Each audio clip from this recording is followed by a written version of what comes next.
My name is Mel, and your life is going to change. You want me to be different. My name is Mel, and your life is going to change. You want me to be different. My name is Mel, and your life is going to change. You are going to be different. You are going to be out. You are going to be bigger and larger than ever. That is the impossible. And you know why? Because just you and I going to find the power that's been dormant inside of you all of this time. And all of this time, you will pray to go out and no longer will that be the case. You will be shout. You will be the God or goddess of.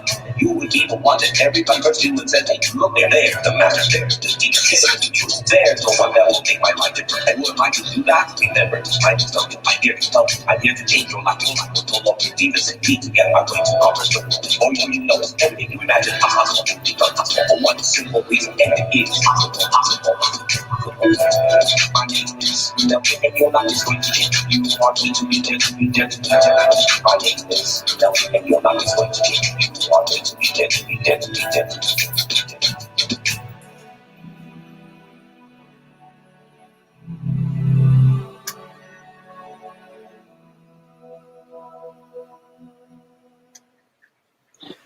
And welcome to another dose of uncommon sense.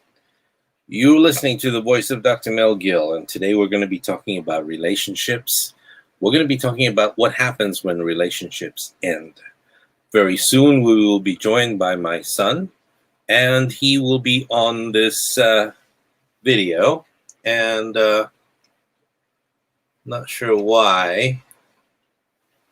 Okay, here we go. That's why. Facebook was not cooperating a little bit, and so now it is, and we've got that all done. So before we launch into the ideas that we're going to be talking about today, there are a lot of people who have come to me looking for advice, whether or not to extend or continue their relationships with their significant other, or to end it. And they know. See, the thing with a lot of people that come to me for advice and come to me for some form of hope throughout all of this battles that they face with their life, decision points that they have to make. And like I said in my post today, decide. To decide means, well, it comes from the Latin word cede, which means to cut and to end something. And so that it is no longer part of your experience or no longer part of your life. This is not something you do daily. It's something you do once in a long while to be able to make drastic changes in your life that would allow you to go on in some semblance of functionality. Sometimes when people are in love, they put all of their happiness in another human being. And so what happens is that the relationship then goes into some kind of a roller coaster event. At that point, you will notice that your emotional highs and your emotional lows are linked to the mood of the person you quote unquote love. So if you happen to be very lucky and you are in love with a fairly stable person, stable mentally, first of all, their mental health is sound, or it's getting better by the day, whichever the case might be. Not all of us are mentally 100%. They're emotionally even keeled. That means there's a balance in their life. No one can be happy all the time. No one can be depressed or sad all the time. Both of those conditions have to be looked at, because something is not quite right. Or like my aunt in Malaysia would say, she's a medical doctor, and she say some people have something called OCD, which in Malay stands for Otak Tak Center. The brain is not centered. It's off kilter a bit. In the Malay language, they have a very wonderful idiom which describes it, and it is the person is tiga suku, which means the person is 3/4 full. not all the way full. And that also means slightly off kilter. What does this all mean? As a species, we are not bred or raised to be alone. We are born seeking completion in our task, in our knowledge, in our understanding of the world, and even in realizing what our missions on this planet is all about. So, from our from our earliest times when we were born, we became dependent on this human being uh, called mother or father. We were so dependent on them that our very lives depended on how well they fed us, protected us, and kept us safe from physical trauma or even mental and emotional trauma. Our parents did their best to, and those of you adults, our parents did our best, and they know no other way of taking care of you and making sure you're safe so that you can make your way in the world. But alongside that, while they are looking for your best interest, on the other end of the coin, you who's receiving all of this wonderful protection, mental, emotional, physical, what's happening with you is you begin to be relaxed with it and you begin to feel safe. And so as you grow up, there is separation anxiety. When you get to kindergarten, you have to separate from mommy or daddy for a few hours a day. And then pretty soon you get relaxed into recognizing that that's a daily occurrence, Monday through Friday. This is what I do. And so evenings I will meet daddy or mommy or both. And weekends I get to see them all the time. So there's a cycle that's built up. And so this is the cycle of everyday life on this planet, not as it was meant to be. I mean, this is a new thing, just to let you know, in the last 100, 200 years. But before that, we had a completely different way of living. Not everything was out there. A lot of it was in the home, and you'd be surprised how that worked. Regardless, let's keep to the 21st century so that we can start talking about remedies that we can use. So as you progressed in childhood, you began to have the separation anxiety, and you came over it by filling it with friends, socialization, and sorry, flashback to American politics. But socialization means that you started to create friends and circles of friends, best friends, peripheral friends, blah, blah, blah, blah, and all of these different things. And then soon you got sent away to college and other things, and you began to be a little bit more independent. You started to make more mistakes, but there were still parents that you could turn to and come back for help. So as you begin to realize this, you also realize that a lot of emotions are going through your body and through your system at the same time. As puberty hits and you have hormones coursing through your system, now you have this urge to merge, the coarsely put. But if you want to put a finer aspect to it, you have the need to share your life or someone that you can have amorous, sexual encounters with, which would be a part of you, person who can share a part of your life, and so on and so forth. So there's a lot of mystique built up on this relationship thing. A lot of it built up through movies, books, storybooks, novels, religious bodies, and what have you. And so all of these things were put together and designed to create the creature that you are, watching movies and recognizing that people meet, and then it's karmic, it's wonderful, and the sexual attraction makes you think it is love to begin with. But we'll come a little bit later and talk about love and how it is really a lot more than what these movies and books and other relationship advisors tell you that it is, because it's different for everybody in a different way. So what works for one person may not work for somebody else. And keeping that as a constant, you begin to realize that everybody you meet is not you. Everybody you fall in love with is not you. Doesn't think like you, doesn't feel like you, doesn't talk like you, and also in so many ways may not have the same level of knowledge as you. Some will have more, some will have less. But if you start to make these comparisons, now you are in something called a power play or an ego thing or what have you. So, recognizing all of this and knowing that all this happens, you start to form associations and you start to make futures along the way, especially if somebody meets your unconscious, subconscious criteria for a mate or a soul mate.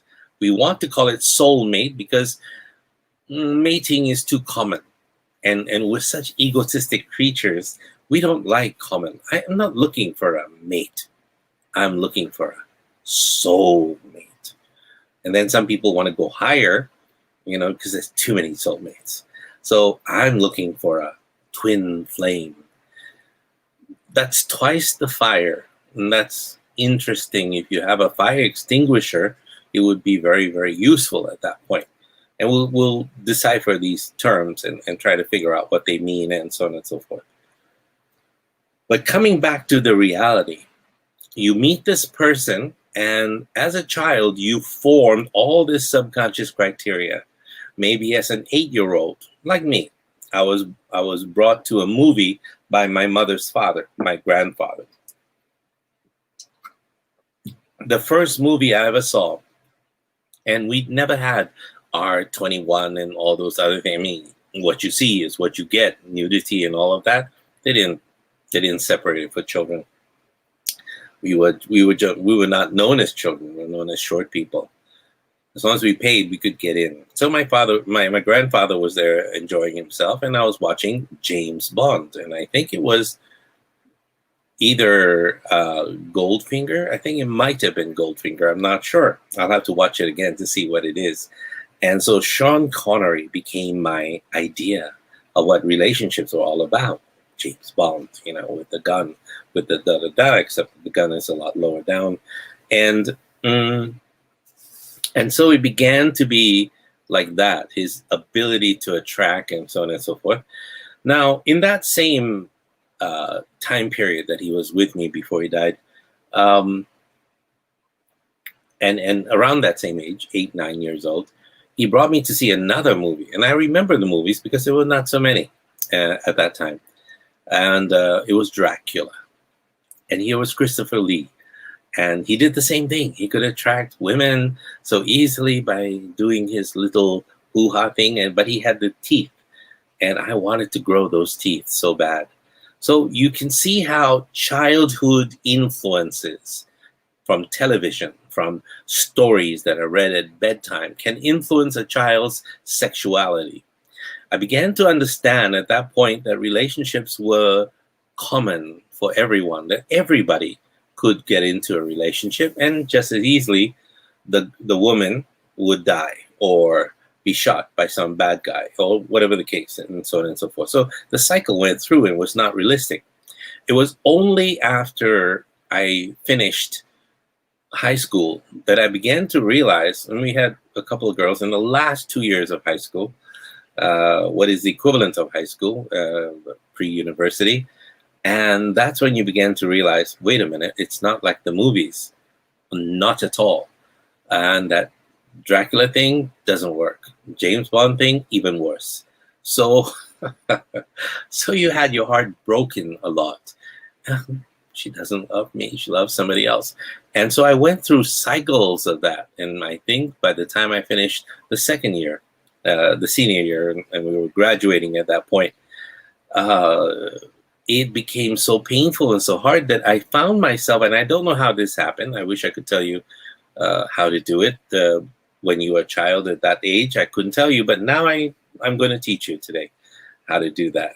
I dissociated myself and started to become an observer.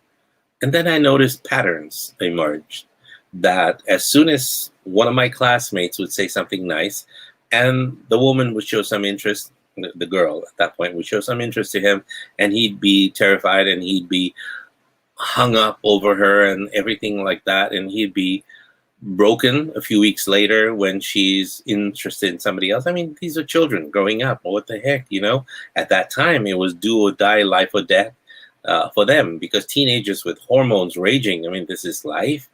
This is the woman of my dreams. This is the man of my dreams, and so on and so forth. And so everything was urgent, and everything was painful, and everything was hard, and everything was gorgeous and beautiful. So emotions were high. So were the downs very high. What was my role as an observer in all of this? Well, I made some money. Let me tell you how I did that. No, I was not a pimp, uh, but instead, I was a writer.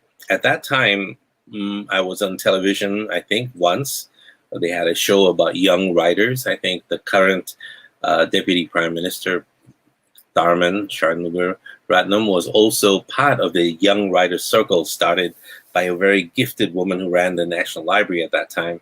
And she was a Hedwig Anwar. She was an amazing, amazing woman.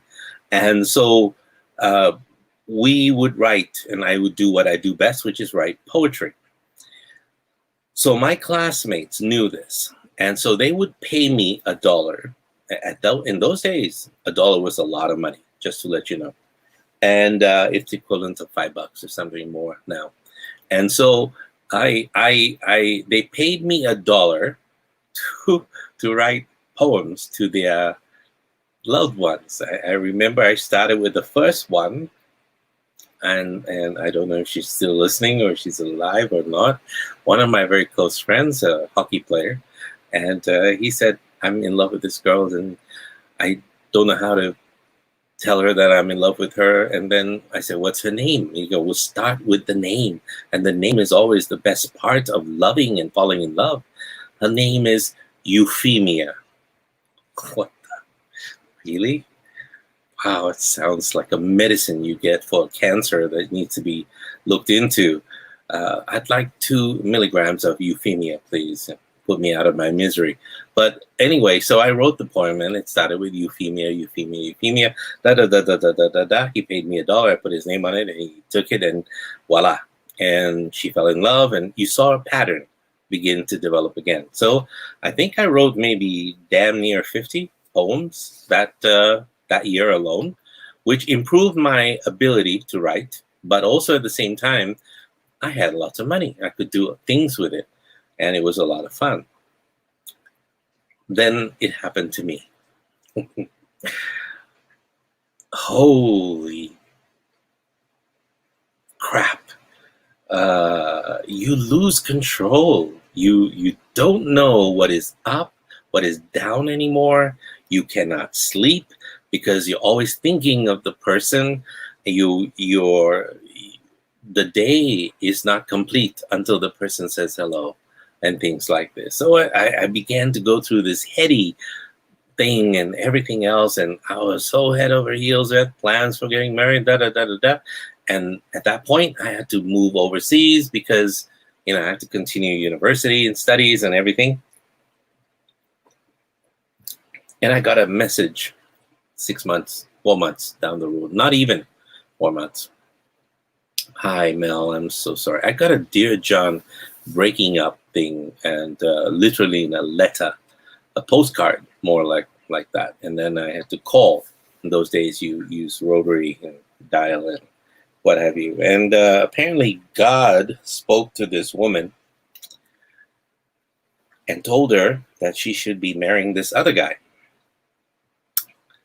Was an idiot. But anyway, long story short, it became very, very difficult, and I thought I was going to die. I remember sitting in the snow and talking to the big guy and saying, "What the hell?" and da da da da da. But that began a whole series of events for me. And then I started to fall. Now, then later, as I finished all these programs in psychology and understanding how to change human behavior, you first have to understand the behavior.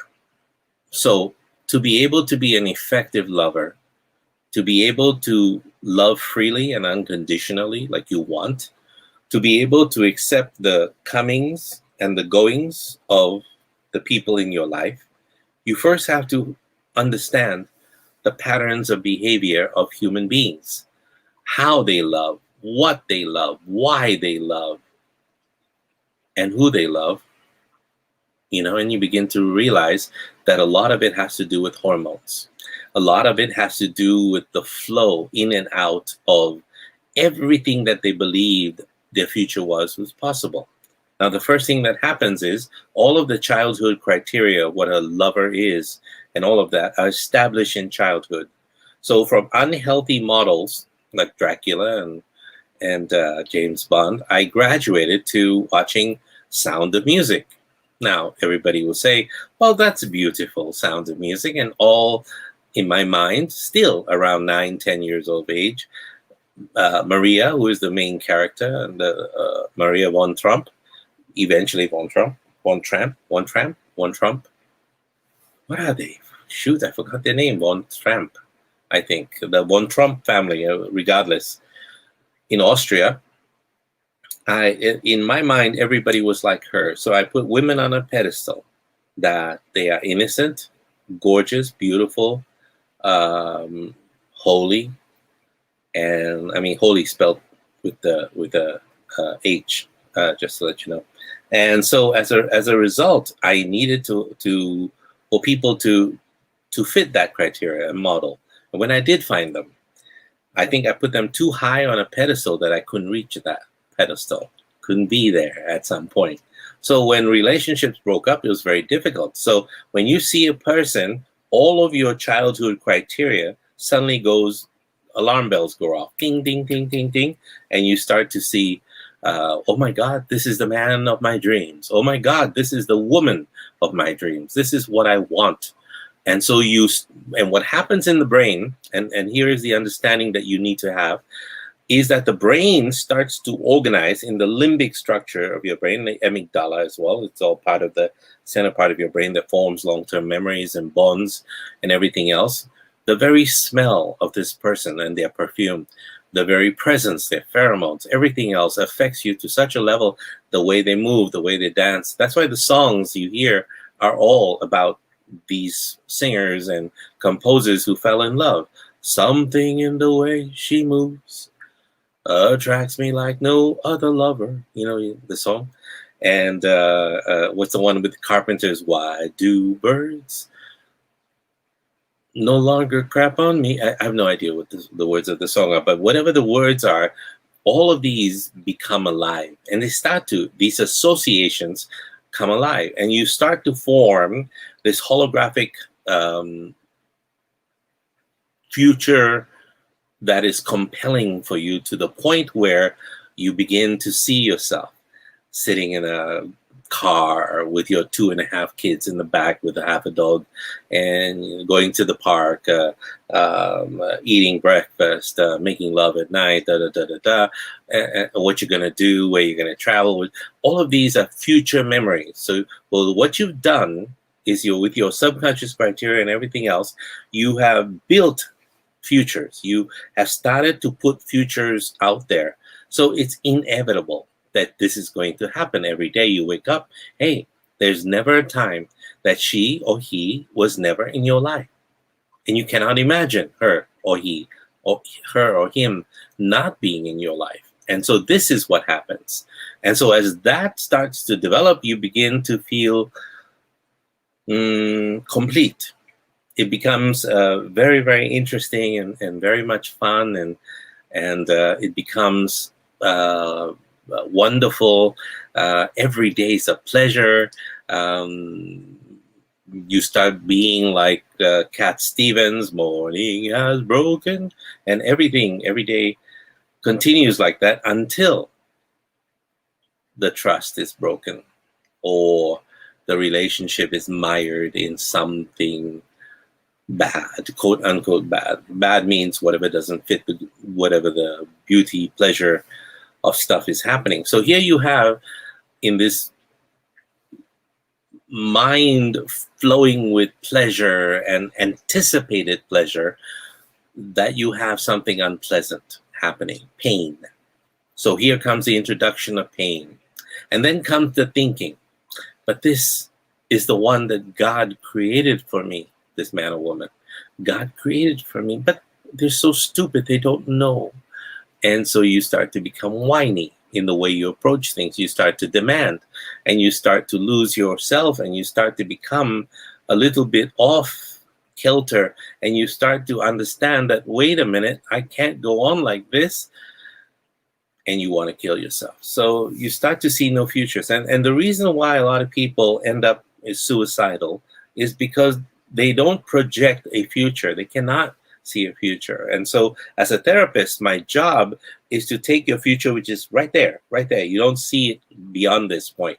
You see it only there and nothing beyond that. You see emptiness. So you want to end the pain, because tomorrow you're going to end up with more physical pain. And when you break the bonds of a relationship, especially the physical bonds of a relationship, then the sense of smell, the taste of the other person, the sound of the other person, all of that will just generate pain. It will not generate pleasant, happy thoughts, because they're always there. Like, when you stroke an animal, it becomes pacified, it's beautiful, and then you speak softly to the animal. When you start to whack the shit out of it, it's going to avoid you at some point.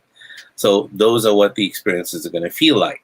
And so as a result, at that point, you begin to realize that a river cannot hold all the water that passes through it. When you look at a river, right, and you begin to understand what a river is, you understand that you, as a river, a definition, you are dynamic. And what is happening inside of you is that you just put a dam to all your feelings, and the river starts to swell up, and you are no longer yourself. You're no longer flowing with possibilities. You are no longer flowing with things that you need to experience happily in life, but instead you are mired in pain. You are mired in suffering. You are projecting all of this responsibility for this to your partner. You did this to me. You caused me pain. You. So blame starts to become part of the game. And then people's language, and the way to understand people who are not enlightened is to listen to the language, because you begin to realize that the language sounds like fault, like children in a playground. It's your fault. Oh, really? Okay, my fault. Yes, and you must be punished. Well, I guess that's why they have lawyers, but that's for married people. That's a different story. So as we start to go through life, you begin to discover that you, who were once flowing dynamically with all these feelings like a river flowing and gushing with all the water, you were giving love to the world, and comes to an abrupt end. And there is no future. So my job as a therapist is to take what is now and project you forward in a productive way, in a way that allows you to do it unconsciously. I don't do it consciously. I use conversational therapy actually most of the time, 90% of the time, unless direct intervention is necessary, and so on and so forth. But at that point, you start to follow different sets of rules. So this entire program, Uncommon Sense Today, is going to be devoted to the people, not about enhancing love and all of that. We'll do that later another time. About the people whose futures look bleak, and who are in pain, who are struggling to get over a broken heart, and who are realigning their values and wanting to flow more like that the river again. And so it is a journey that we take from this point. If you have any questions, now would be a good time to put them up, and I'll be able to answer them immediately as well.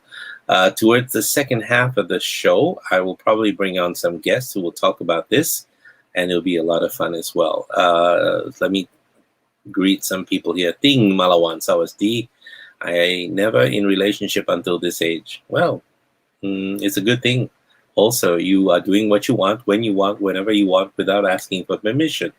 If you are wanting a relationship thing, what you're wanting is not a relationship. I mean, the beautiful side of everything and the romantic side of everything tells you that I want a relationship, I want love. But really, change those words to I want loss of freedom. Loss of freedom. loss of freedom. Now, say that over and over again until it sinks in. Because when you're in a relationship, you have loss of freedom. Not lots of freedom, loss of freedom. I mean, most common relationships. If you're in an enlightened relationship, that's a different story. So if you are wanting a loss of freedom, because now you have to ask your lover, honey, do you mind if I go to my friends? Do you mind if I I'm going to what? No, so on and so forth. So anyway, she says, I enjoy your story. Hey, my mom is listening. Hey, Mamji. Ashok Thakur, I'll bring you on a little part later in this program if you would like. Say yes. Chris Vacha, greetings, my friend. Just sign in. I guess you are reflecting your own life. Am I right to think so? I will later give you my ideas of my love journey. Sure, absolutely. That'll be fun in the second part of the show. And Margarita, hello. How are you? Thank you for your beautiful messages of love and happiness. And I enjoy that. I just want to let you know. I can't see what's on the Facebook thing for some reason, but it's okay. But I can see names going up and down, so that's wonderful. So, did I stop at? Oh, pain, yes. Let's talk about pain. And then later we'll talk about surrendering if we have a chance. Now, first of all, somebody had asked me a question before I start on to how to get over pain and a broken heart in relationships. First of all, from a common perspective, common meaning everyday perspective, grandmother tales, whatever the case might be, pop psychology, whatever the case might be, and then from a psychological perspective, so that you know how psychologists see things and psychotherapists see things as well. But before I do that, let me tell you some signs that some people need to know as well. That your partner is, sometimes your partner, without letting you know, is involved in another relationship. Now, they feel that they're not cheating as long as they're not smashing ugly parts together. That's an American expression. Let me say it differently. As long as they're not having sex with another person, and that's not cheating. Cheating is actually emotional as well. If your emotional needs are being taken care of by somebody other than your spouse, husband or wife, boyfriend or girlfriend, then that's cheating in a sense, if you want to put it all together. It's not just physical cheating and so on and so forth, because all of those emotional states, all of those responses that you get and give belong with your lover. Otherwise, you have no business being with your lover. Say goodbye, walk away, don't cause more pain, and be with the other person. In my life, if I find that my lover or partner is seeing another person, another woman, another man, I forgot for a second, another camel, another man, another woman, you decide. But I would find ways to just push them over to the other guy. Why? I'll tell you why. It's the most painful thing to do, but I'll tell you why. Because I would rather they be with him thinking about me rather than with me thinking about them and messaging them all the time and answering every single bloody message that comes and things like that. Is not only is it disrespectful, it pulls down your self-esteem. And for what? What are you with this person for? It's a complete waste of time. And it wasn't like that in the beginning. So, but sometimes when they're with you, because they're like Tarzan, trying to get to another emotional vine, but before they let go of you, they're building up another relationship. And so, and some people are like that. It just is. I mean, look, this is a fact of life. Not everybody that you meet is the nicest person on earth. They may be, 98% of human beings may be wonderful and amazing, but when they think they're in love and they want to pursue it, then you don't matter at that point. And if you want to know the real psychology and uncomfortable truth about relationships, is this: the person who cares the least about the relationship is the person who has the most power. Let me repeat that. The person who cares the least about that relationship is the person with the most power. in that relationship. So when you recognize that, you also need to pay attention to how to know that your partner, lover, spouse, you know, mm, is over you, because they take time to prepare the other vine, and then they'll let go of you like Tarzan and then go 100% with the other person. I usually like to cut the vine and just let them fall to the forest floor and then find their way there, and it'll be better. I remember a long time ago in my own personal relationship, and I won't name names. Um, it caught me by surprise when this person uh, severed the relationship. I was dumped. So I know that in hindsight, I should have first noticed the first signs of trouble. Being a psychotherapist and all, I look at other people, right? I never look at my own, what's happening in my own house.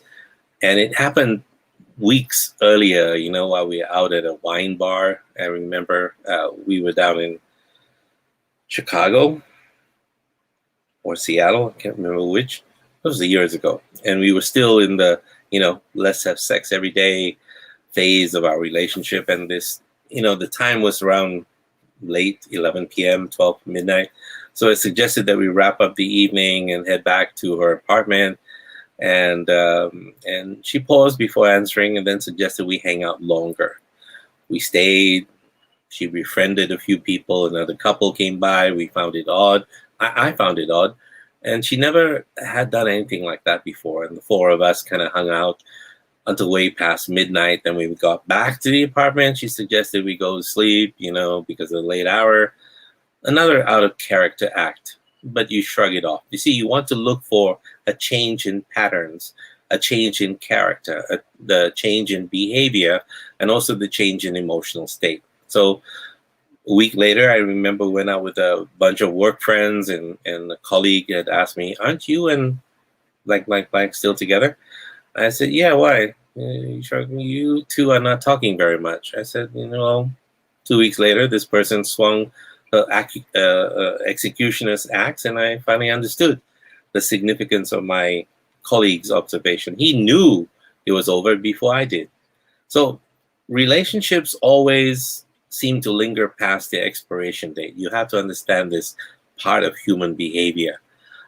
This is reality. I mean, people would like to sugarcoat it, but I don't. I want to tell the truth the way it is.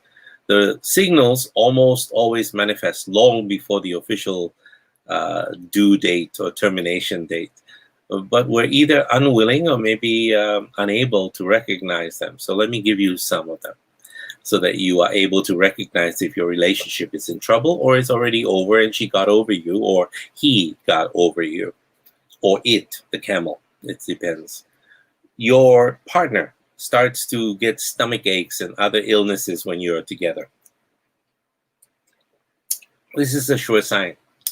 It's painful for me to admit this, but once in a relationship, I actually had to fake a stomach ache to end the date early. Was it childish? Yeah, but I was much younger then, more immature. I didn't have the guts to end the relationship was already declining. So I let it drag on and drag on, hoping it would die. And so after using the same excuse to avoid, the next getting together, I finally mastered the courage and to end it. It's not my finest moment at that time. Remember, I was in my early 20s. And it's not, I'm sure I'm not the only one to fake an illness. I know a lot of people will as well. Or another way to recognize is when they say, "I love you," but only when you do it first, in response to you. So when your partner's over you, they'll say it without much making eye contact, or this tonality often comes across as robotic. You can sense when they say it out of obligation as a reflexive action. Sometimes, though, they might be in pain because if you are the cheating party, and then you begin to realize that they look at you like, really? Really? Are you sure? How can you say it to two people at the same time? And so the pain is another thing. It's not always that they've gotten over you. It's just that there is pain. Always remember that. It's easy to pretend it's no big deal or play it off as an intimacy challenge. But if your partner no longer expresses their love with the same zeal, then it's time to take a good hard look at your relationship. Um, One of the ways in which I teach behavioral analysts or NLP experts or behavioral psychologists about how to recognize stuff is their nostrils begin to flare a lot.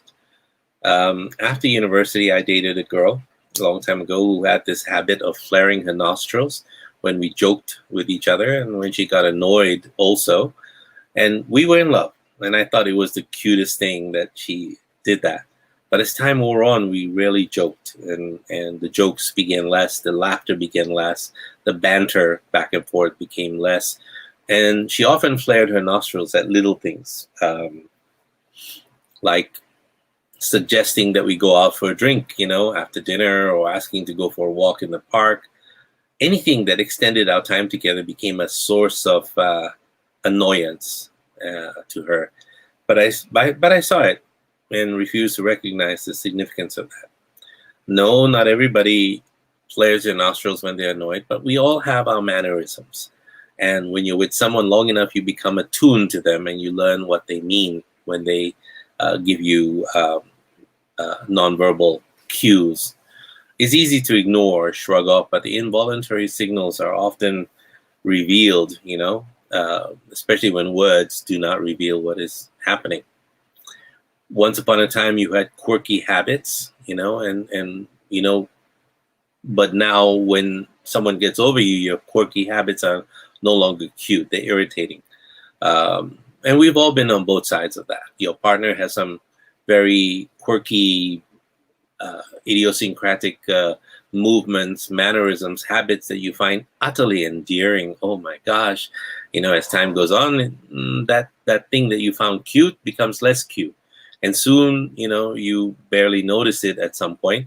But when your partner is over you, your quirks and transitions from cuteness to utter annoyance becomes real. So you'll get a reply like, "Must you always wink like that after every joke?" My children do that a lot when I do these dad jokes, and they don't like it at all. But the children are children. They're not meant to like your jokes or laugh at you every time. So it's a sign, though, with the relationship. And pretty soon, everything you do will infuriate your partner. And time to do both of you a favor and just part ways. Sometimes when your lover develops an allergy to your touch. I remember when I was overcoming some personal issues after turning 30 or so, I dated somebody I thought would be the one.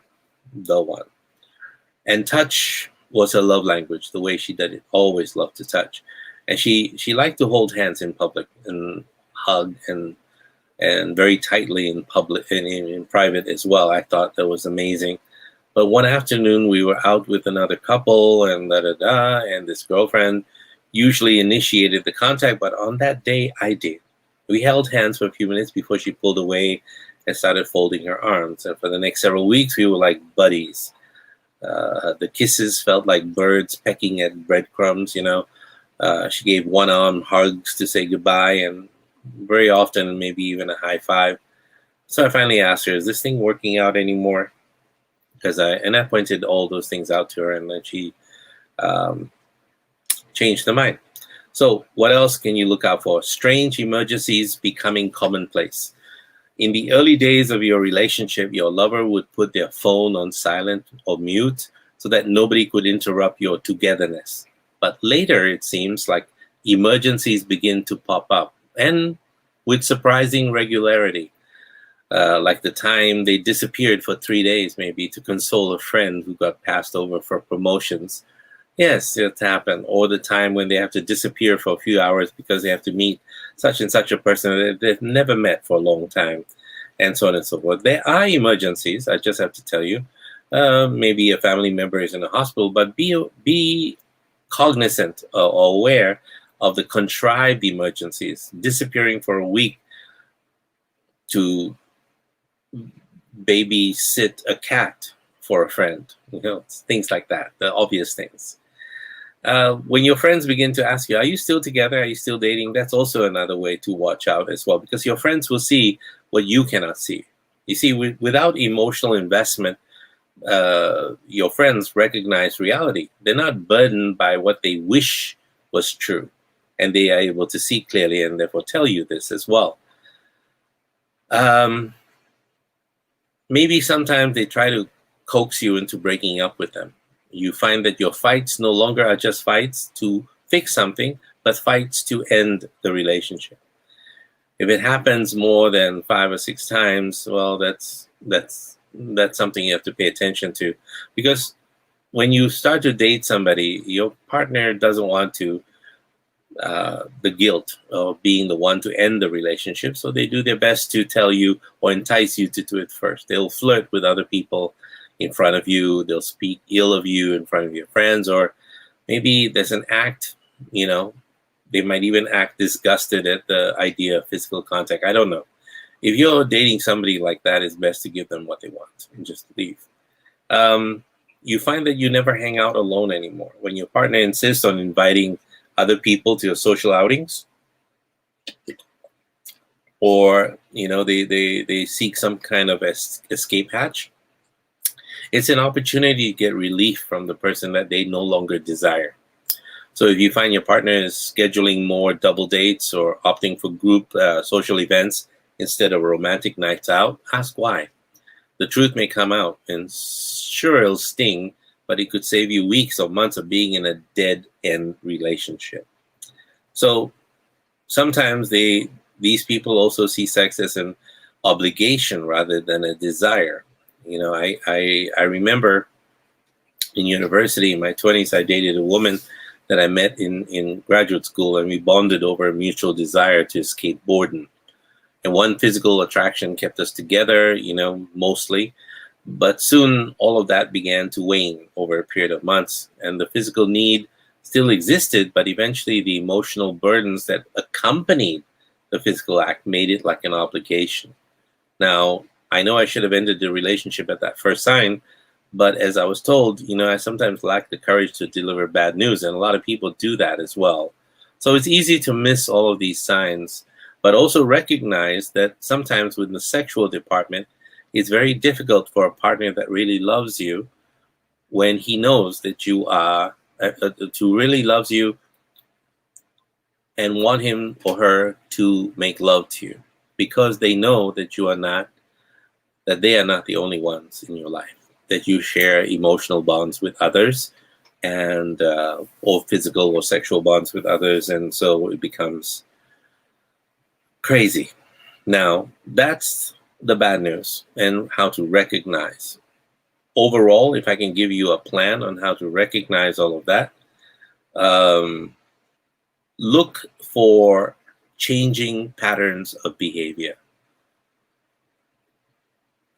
If you've been together a few years, and if the behavioral changes are different suddenly,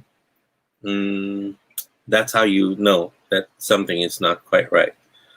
Not a lot of people are honest. People say, I will tell you when there's something. No, they won't. Nobody will. Nobody. No, absolutely nobody. Otherwise, trust me, their own relationships wouldn't break up so easily as well. Just to let you know. So it's something that you have to pay attention to. Relationship experts out there are telling us that, getting over relationships is as easy as throwing their clothes out, but it's not. It's not. It's very difficult. How do you fix a broken heart? I mean, even the Bee Gees sang a song, how do you break? How do you mend a broken heart?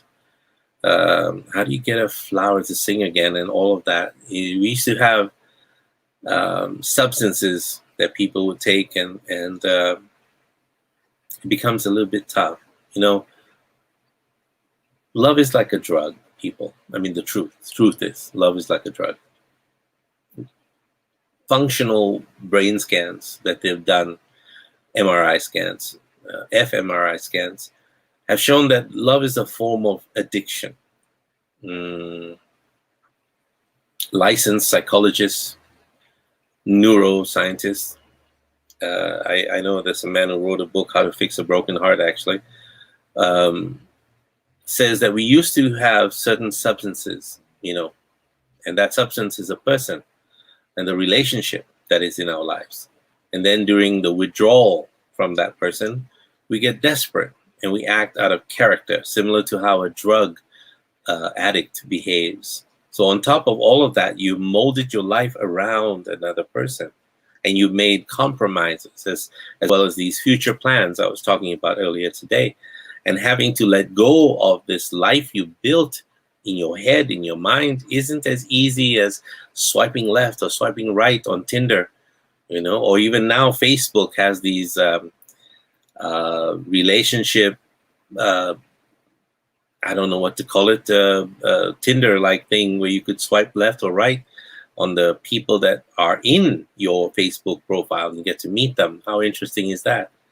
We've asked people on interviews in this program, relationship experts, for their best advice on how to get over breakups, and all of them come in with real advice for how they should do it. But there are some very simple, basic steps, and none of them involve ice cream or anything like that.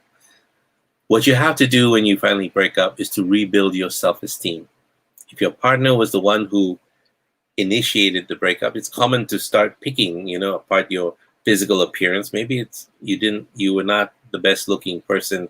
Maybe some personality traits were not good. You're negative on yourself.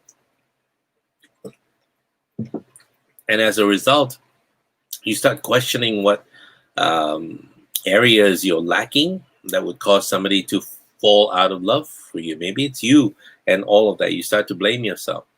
So what you need to do is focus on what you really value in yourself and what you brought to the relationship, rather than what qualities you don't possess. Ask yourself what you bring to the table. Write a list and think of traits that speak to your character, your emotional strength, your skill sets, your abilities, and any other quality that has value in a relationship. See, because if you're having a hard time coming up with ideas, this is where you start to call your friends and your family, who would jump at the chance to share all the reasons they feel fortunate to have you in their lives, not the person who let you go. And always try new places. And this is what I do. I move from country to country, and every time something happens, well, it's not always every time. I have to do seminars and programs and what have you. Psychotherapists all over the world in helping people to recouple and come together.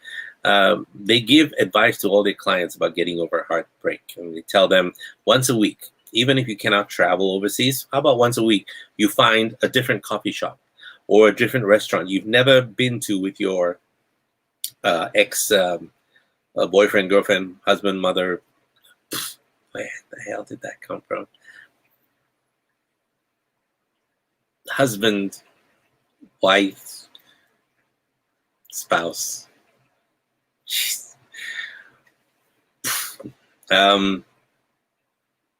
So find a different restaurant that you've never been to as a couple, and invite someone, at least one friend you have to go with you.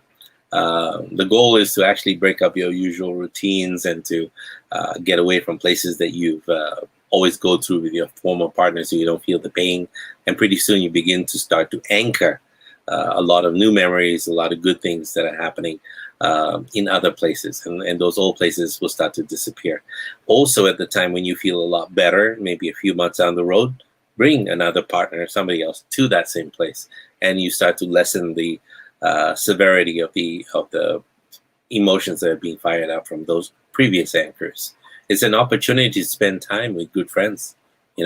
Worst comes to worst. You have to look out, though, while you're doing that, to always avoid a rebound. A rebound is a very quick fix that will make you feel sexy, maybe worthwhile, but very temporarily. So once that high wears off, you feel nothing but guilt again. A lot of clients, for a lot of therapists, express remorse after a rebound because their investment, while superficial, with other people, well, put their feelings on the line, just to let you know. So when you make impulsive decisions, like jumping headfirst into another relationship, it means you're trying to find a way to avoid feeling hurt. So acknowledge the hurt, understand that being a responsible person means dealing with it, and be willing to go into the pain. Take a realistic walk down memory lane to go through that pain. When your mind eventually wanders and you start reminiscing about all the good times you two have had, you're likely forgetting, to factor in all the bad parts. The stuff that you purposely leave out when recapping romantic getaways or date nights for friends. The first thought may be, oh, that vacation was so perfect, or you remind yourself how you two didn't speak for 24 hours because you had an argument on the plane over there. Bring those memories up on those pleasant vacations. Remind yourself that you would start every trip so anxious because your partner never got to the airport on time, or didn't bring the right stuff to the for the vacation. In other words, make it a point to introduce all the negative stuff about your partner, because your mind will only reinforce the positive. This is what we do. We have to keep the picture real, because our natural tendency, especially with people who have left us and people who have died, is to only remember the positives. You have to remember the negatives. You have to write down all of their negative qualities. Uh, I don't know if you've had parents like mine who told me that if you don't have anything nice to say, then, well, don't say anything at all. No, there's one exception. Compile a list of all the ways that this person wasn't good for you. Write it down. Think of every annoying quality that they possess, as well as the compromises you've had to make in that relationship. Keep that list on your phone so that you can refer to it, in your little note text or wherever it is you store notes, so that you can refer back to it whenever you start thinking, oh, they were so perfect. What a big loss. Start to think about all of that. It's natural to idealize both the person and the relationship after it's over. What you need to do is actually do a social media detox. When you share a lot of mutual friends, unfollowing your former partner isn't enough to get rid of your social media, of their presence. And if that's the case, then limit your social media use until you can log on without being tempted to stalk your partner or your potential partner, or your former partner. People do that with their potential partners and so on and so forth. So, of course, it doesn't mean the urge will go away. You will have the urge. It's there. It's natural. It's part of being human. Think of things you can check up on. Whenever you have the compulsion to scope out any of your ex's online activity, think of other things you can check up on, and then you'll be surprised where you will go. It's a matter of habit. After a month or so of doing it, you'll be okay. Check on your friend who is overwhelmed with a new baby, maybe. I know a friend in Bulgaria who in the next 3 days or 2 days, actually today, she will be having her third child. So I'm curious to know what's happening with her, and I want to help as well, because, who knows? So while you're doing everything you can to create separation, your well-meaning friends may be tempted to pass along some gossip, things they hear. Hey, you know what your ex is doing? Do you know what they're seeing right now? Avoid them. Avoid that kind of talk. So be proactive and let them know you're struggling to move on, and it's best if they keep you in the dark about what's happening with your former mate, soul mate, twin flame. You have to let go of this idea of closure. A lot of people talk about closure. Life really doesn't play out like a, like a video game, and yet you may find yourself wishing that you experienced a dramatic breakup, like he cheated on me, or she was secretly in love with a best friend, and da da da da da scenarios in order to move on. You don't need all that. But unfortunately, what tends to happen is that two people slowly drift apart. And after the split, one of you is left wondering why. Now, one thing you need to understand. It's 10 o'clock. Wow, if I had a lover like that, that would be so funny. I'd be laughing every hour. because of the way they sound. So one thing you need to understand is that underneath the desperate need for closure is a desire to get back together with your loved one, your former loved one. So there's this fantasy that if you just keep asking, maybe you discover something that will allow you to undo what happened and maybe get back together with this person. So the healthy thing is to do is to accept that you simply weren't meant to be together. So if the other person isn't able to articulate why they no longer want to be with you, tell yourself that, the fact is that your former partner couldn't commit or didn't love you enough. And that's why the other person existed at all. That's all the explanation you need to properly close that chapter. Nothing much more than that. So the subtext of all of those explanations are, I deserve somebody who can commit, or I deserve someone who can love me enough, and I deserve somebody who appreciates everything about me and doesn't need to be anybody else. So the final thing you need to do, though, according to all these relationship experts, is to hold on to things that help you feel grounded. So maybe you can't bear to go to that spin class, where everybody knows you as half of Mel and Veronica, whatever the case might be, or something like that. But that doesn't mean that everything healthy you did together has to go out the window. You don't throw the baby out with the bathwater. I find that some people just give up activities like attending church or temples, whichever their faith they believe in, or volunteering in some charity or organization because it was something they did with their partner together. So what you really should be doing is trying new experiences as well as continuing the activities that supported what were originally your core values. It's all about balance and finding that balance. And that's the most important thing that you have to pay attention to. Without that balance, it becomes very, very difficult to continue, and you start to fall into those cycles over and over and over again. You see, on a scale of 1 to torturous beyond belief and massive suffering, getting your heart broken is absolutely awful, just to let you know. And most of us have been there, been left, whether we are children or even as growing adults, or even now at this stage of our life. We're always looking for ways in which to get over a broken heart. Now, like I said before, there's no surefire way to avoid heartbreak, unless you are a robot, of course. There is a way through it.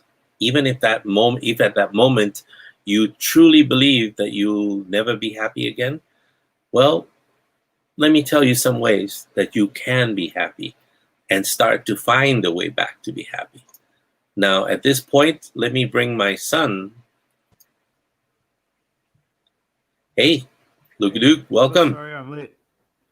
No worries. That's an hour late. Well, I had completely forgotten about the daylight savings time here in Europe. I know. That's why I sent you a message. Don't forget about the daylight saving time. We got a few people here. Wow, there's a lot of comments I've been not paying attention to. So sorry.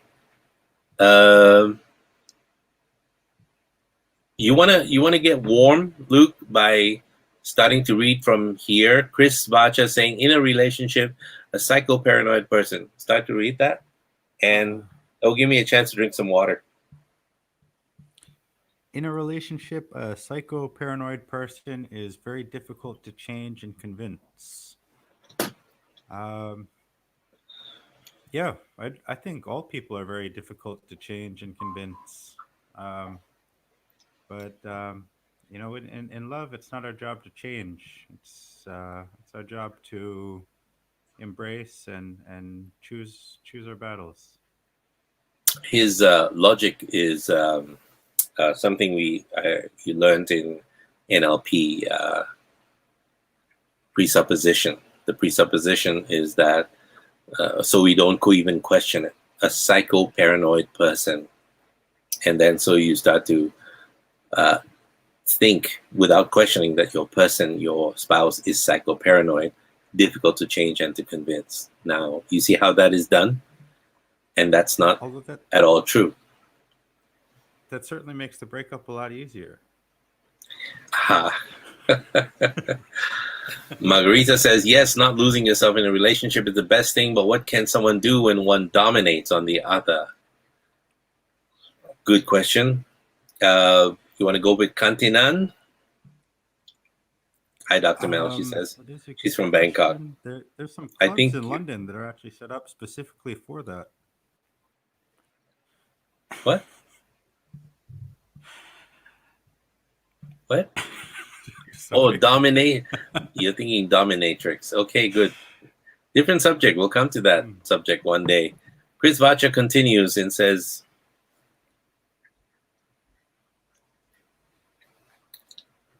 Chris Vacha continues Is and he there a says, biological sign to a person to know when a person should start falling for another? Hormones are the worst signs, and any logical thinking takes a back seat. Ashok said, did Um, I miss the StreamYard? No, you didn't. I just put it out. Lucia Carla says, morning, which is bom. Say it, Luke. bom dia.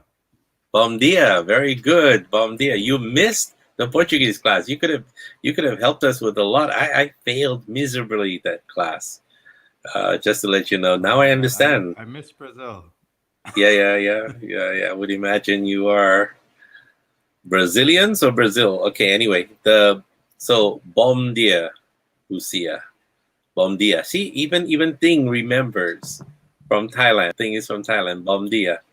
And I try to make the association bom dia, bom dia, bom dia. That's Portuguese. Buonasera is Merlin. Capito is from Italy.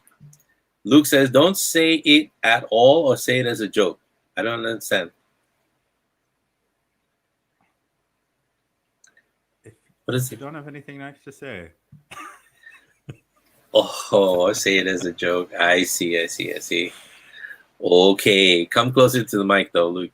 Alenka, our long lost friend. Alenka, she's on so many adventures lately with so many people. I don't even know how she's doing. I gotta call her one day. Hi, how are you? You did great. Lucia told you you did great. Boom diaya. Edward says boom diaya. So, Luke, we talked about ways to get over. At first, I talked about relationship setups and a setup towards a breakup, and to recognize signs when you know that your partner has gotten over you, is no longer interested in you, and so on and so forth. And now the second part of this is to get over a relationship breakup. So, you want to add something to that? Alenka says, "Love you." Is that to Luke or to both of us? If it's to me, thank you. I love you too. If it's to both of us, wow, kinky girl, I like you even better. Kidding. All right, Luke. Want to add to that? I mean, you at this point almost 30, and you are. Oh, she said both. Look at this. Send us pictures, woman. Um, Almost 30, and you've been through like holy shit, up and down relationships. I mean, tell me about it. I'm observer, watching, seeing. I mean, there's no cookie cutter approach to any relationship. I would certainly say that it's one thing to start noticing your partner drifting. I've been in plenty of relationships where I either her or I started you know drifting, but I think it's a constant work on both sides to bring yourselves closer on a daily basis, and it's one piece of the puzzle to notice your partner, um, starting to have interests elsewhere, or starting to have more tension at home, more fights, whatever it is. But that takes out a big piece of the puzzle, which is ourselves and taking full responsibility for our actions, how we come into the relationship, and what we, you know, not just what we bring to the relationship, bring to the table, but what do we, you know, how do we enhance what our partner brings to the table? How do we um, how are we delivering what they need to feel comfortable enough in that relationship, and what um, you know, making sure that you're always looking at your your own responsibility as well. And I think, you That's know, called there's a saying out there accountability. that says, that's called what? Accountability. Um, Yeah, what part accountability. do you play in the relationship getting worse or getting better? Yeah. You know, I'm a big fan of the serenity prayer. God grant me the serenity to accept the things I cannot change, the courage to change the things I can, and the wisdom to know the difference. And, you know, throughout the course of a relationship, there's going to be many things you can't change that are completely on your partner. There's going to be many behaviors in your partner that are triggered by something you're doing that you have complete power to take responsibility for and change yourself. And if it reaches that point of the breakup, then you have to have the wisdom to know the difference and know when to call it quits. But um, you know, in between, there's a whole lot of wiggle room for whatever you're willing to work for. Wiggle room. I like that.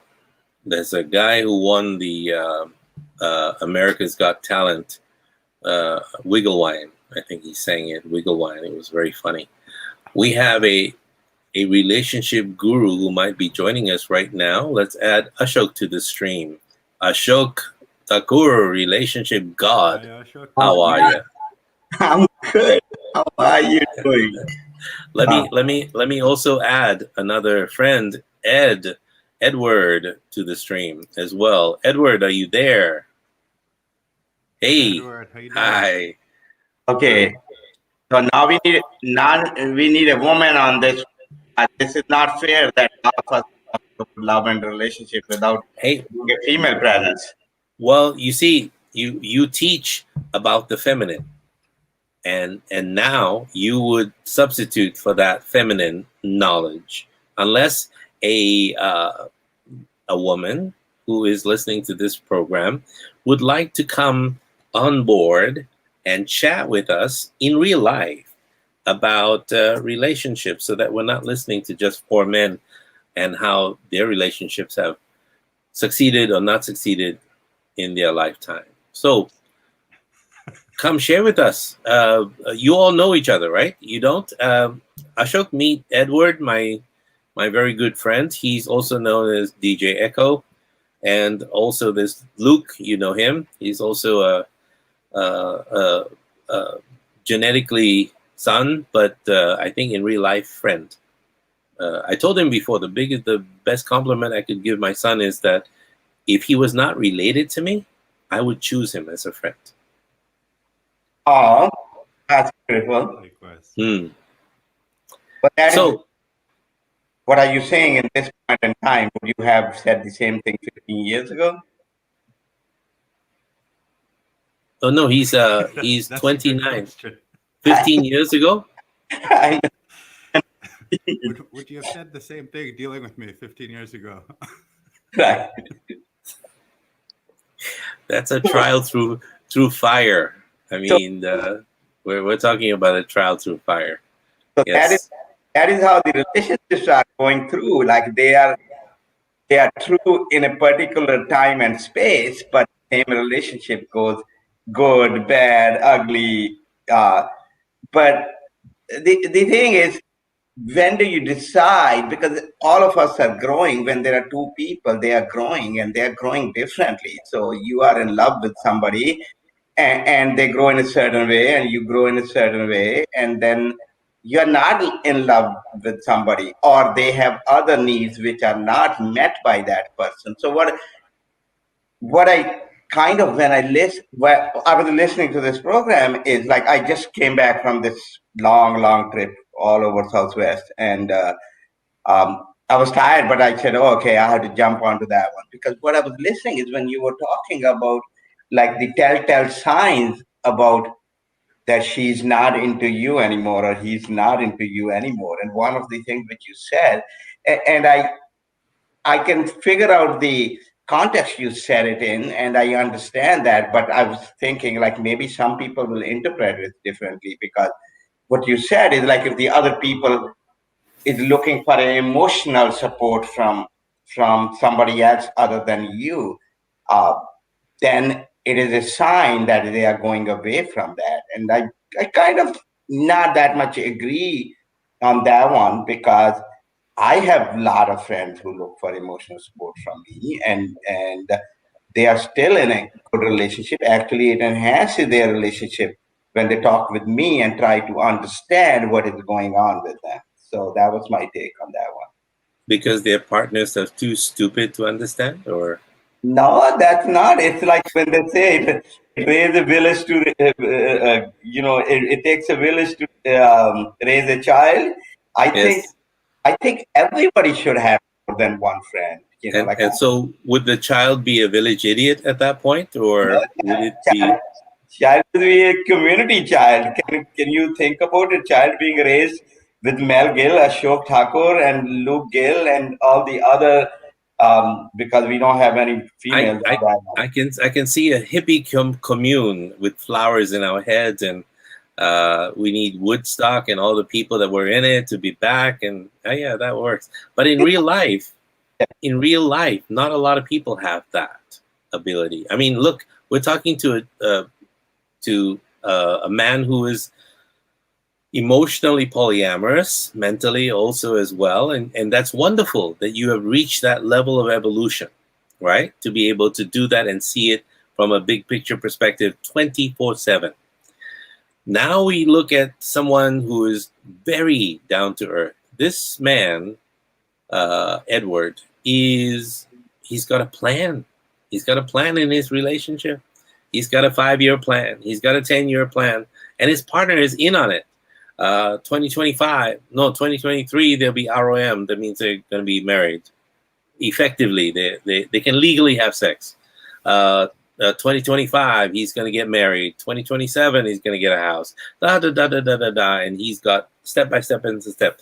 But if one little kink in the armor shows up, like she becomes interested in somebody else, all of that now becomes what? Well, I mean that also Well, depends on. I'm sorry. Go ahead. We should let Edward talk. Yeah. well, I mean, we're if there's a kink, then we just move along and we change the plan with the kink, you know. So it's not like the best well-oiled machine is the one that can handle a few problems along the way. So even if we have issues or whatever, if we have to learn to work it out. If it doesn't work out, then it's okay, you know. We can leave ambiguously and we're okay. But you will accept those kinks into your relationship, which now makes your Of course. relationship kinky. Just kidding. Yeah. Cool. Very good.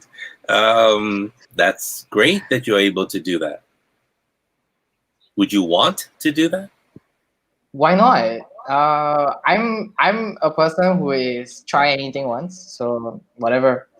I've done a lot of stupid things, and I will do a lot more stupid things, and I think I'm better for it. For doing stupid things? Of course.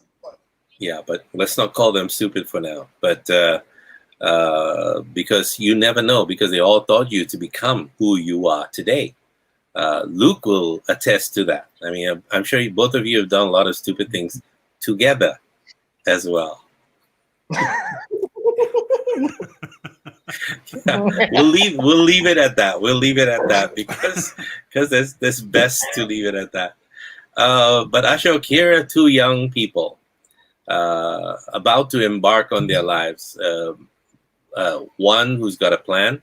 Luke has a rough plan, more or less, and but he's going with the flow, so to speak. I'm not talking about once every 28 days. I'm talking about the flow of life and so on and so forth.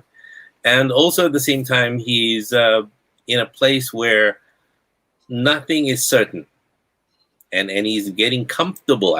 I'm talking for you, Luke, but it sounds like it's nothing is you're getting comfortable with the fact that nothing is certain, and you're flowing with it anyway.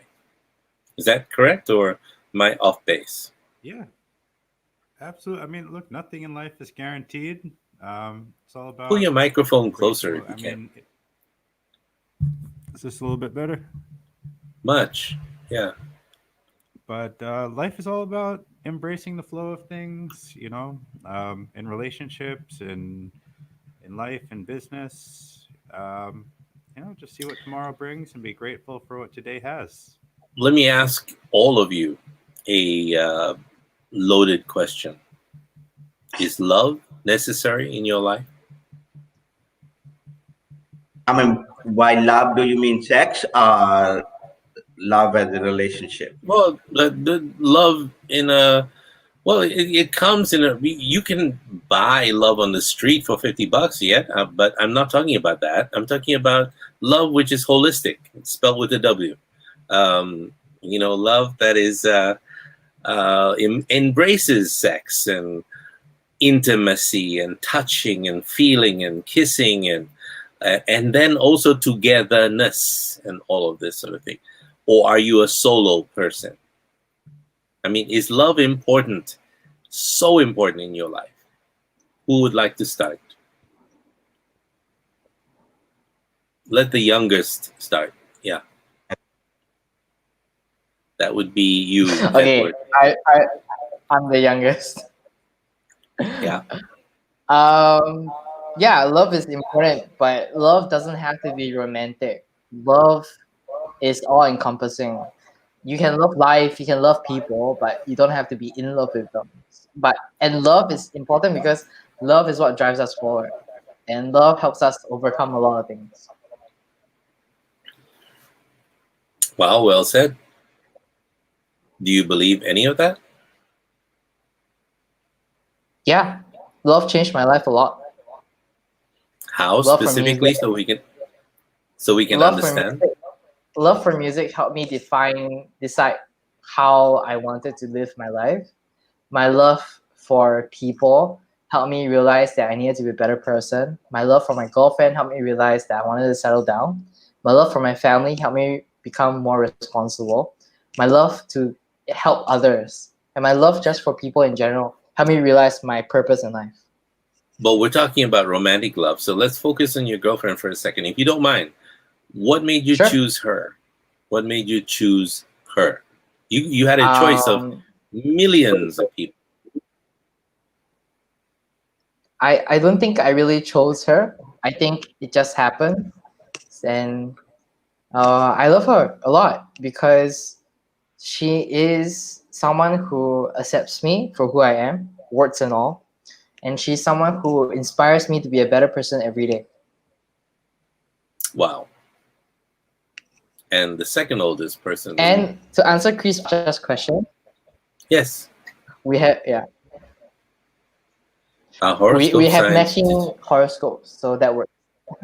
What is your horoscope,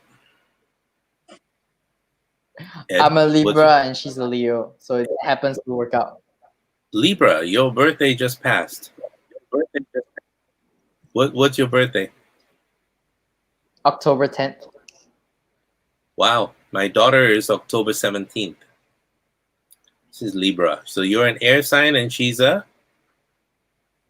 Uh, Fire sign. fire. Air and fire. You add air to the fire, fanning the flames. Wow. It's pseudoscience to astrologers. Okay, great. And the second oldest person in the room. What was the question? Is love important in our life? Is love important in your life? It's personal. Absolutely. I Is your microphone on love even? is this a little bit better? A lot better, yes. Much better. Okay. Um, Yeah, I think love is the most important thing in my life. I think the worst times in my life are those that lacked love. I mean, our personal journey starts with love for ourselves, because when we don't love and respect ourselves enough, uh, that reflects in the world around us, with the people we choose to surround ourselves with the situations we draw into our lives, at an energetic level. The Hmm. more that we love ourselves, the more we're able to love others in a more well-rounded, holistic, and beneficial way. And as we raise that vibration within ourselves, um, we can carry that on into all of our other significant relationships. Well, as they say in Singapore, chin, which means very deep. How cool is that, Ashok? Chin means chin. No, like Chiem, chim, Oh, chim chin. chimney, chim chimney, chim chimney, chim chim churu. Yeah, So yeah. yeah, I think love is very important, but when it gets to the point of neediness, that's where things started getting other way. So I think it doesn't love from the external, from the other person. Uh, when you need that, it's not that important. But otherwise, love is important. When you are in love, when love is given as a gift, and you are not needy, if that person is there, wow, that's great and wonderful. But when you are yearning for it, you are like, oh, I can't live without this person. No, I can't live if I cannot talk to this person, or if she is away or he is away. You're devastated and you cannot even figure out what is happening around you. That's when it becomes a little tricky at that point in time. So I think if you have love inside you, the outside will come to you, and you don't have to go that crazy for that. But yes, love is very important, whether any kind of love is But when you're in love, how can you have that kind of control? That sounds superhuman a little bit, because when you're there, you don't say to yourself, oh, wait a minute, I'm needy. I better exit the relationship or calm the fuck down or something like that. You can't do that. You're in it. so How? that is where the awareness comes into the picture, uh, because the awareness goes out of the windows when you are in love, uh, technically saying. Mm. So if you are aware of it, you understand that you love this person loves you, but that is not what completes you. You are complete in yourself, and this person is a bonus in your life, like it is A, enhancing what you a, bo- already have. a bonus completion. No, bonus is not completion. Bonus, you are complete already. Bonus is the extra thing. Like if I have enough money to travel, but if I have extra money, I will travel first class. But I don't have Yeah. to travel first class, but it's nice to travel first class. Okay. So, in other words, I would love to love Nicole Kidman, but if it's you, well, it'll be you. That's called settling, isn't it? Just Well, it's not. I mean, so I have a problem with that word. Like when you call it settling, and it looks like you are compromising on something, it but you are not. is. You are not compromising on anything over here. What are you Uh, compromising on? And when you love completely, uh, it is not that woman will probably. I mean, the younger people, like you say, can attest to it. When you mhm. love somebody, your girlfriend looked like Nicole Kidman to you, actually better than that.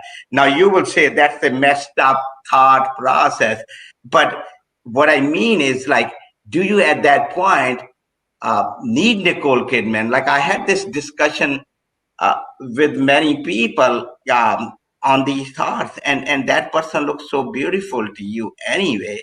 So people ask me many times the question. They said, "Oh, when people are in love, they say, okay, oh, I want to have a relationship with more than one person, and that was their thought process. But when they fall into the love, that person looks so beautiful. They didn't have a need to go out of their relationship. I So, see. and they change, but we are all changing, and love is such a nourishment that it can change you in so many different magical, mysterious ways. Well, when a person is in love, there's a biochemical process that begins at the center of our brains, actually, and our limbic structures start to form bonds, and we begin to like the pleasure we are feeling. The person, you make me feel this, you make me feel that, you make me feel brand new, you make coffee smell better, so on and so forth. And so there's that whole process, almost mechanistic in a way, almost. It's almost like we are wetware robots responding to stimuli coming to us because of childhood programming that comes up and says, we need this for completion. So I guess you are not the person who subscribes to Jerry Maguire, the movie, You Complete Me. You're not that kind of person, right? Is that correct? Any of you guys like that? Do your mates complete you? She completes you. So, but what were you before? An incomplete, blithering idiot that you need your mate to complete you? Just curious. Asking for a friend. So no answer. What? No, I What? guess you were asking Edward, right? Because he says, Yeah, I was, and he was busy looking at porn. I'm not sure. Sorry, I was answering an email. Oh, So what okay. was the question again? You subscribe to the Jerry Maguire, you complete me, that adage. What were you before she completed you? Were you incomplete? Were you broken somehow, needed to be fixed with super glue? Or That was complete. but how come she completed you further? It's like doing a jigsaw puzzle and then doing it again, but you didn't I break it mean, up. that's like, I think a jigsaw puzzle is a very bad analogy for a person. I I think know. a person is more like you're closer to like a program, you know. So a program is always complete, but it doesn't mean you can't stop improving. So think about like a person, you're always in beta.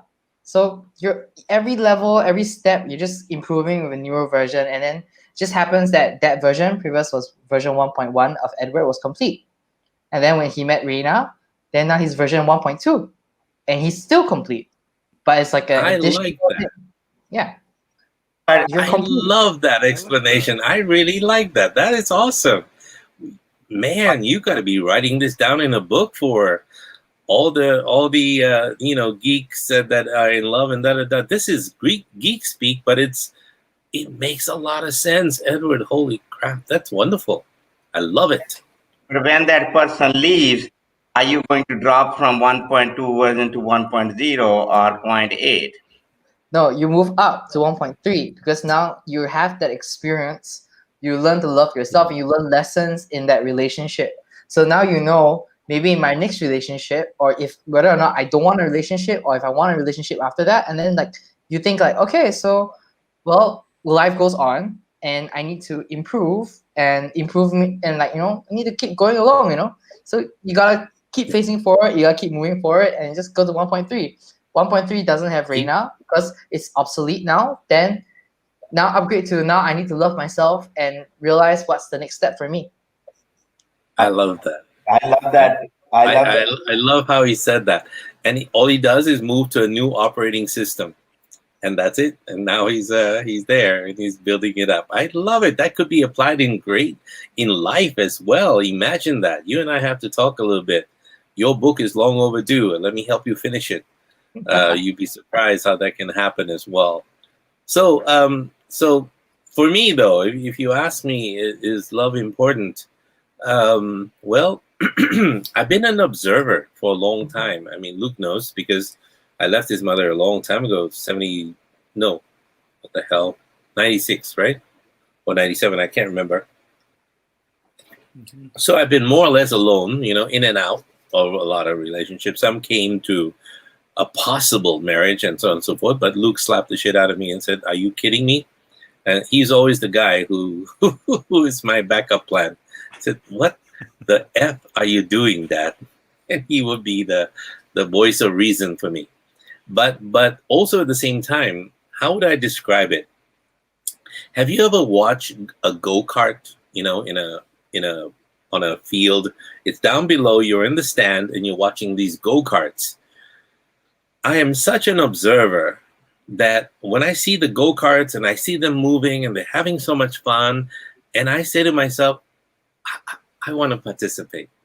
I want to be part of that whole go-kart thing. It's heady. Some people go off the track, some people fall, some people's machines break down, some people have to switch to a new operating system to, do their stuff. I say, I don't care. I want to be part of it. And so I descend and become a part of it.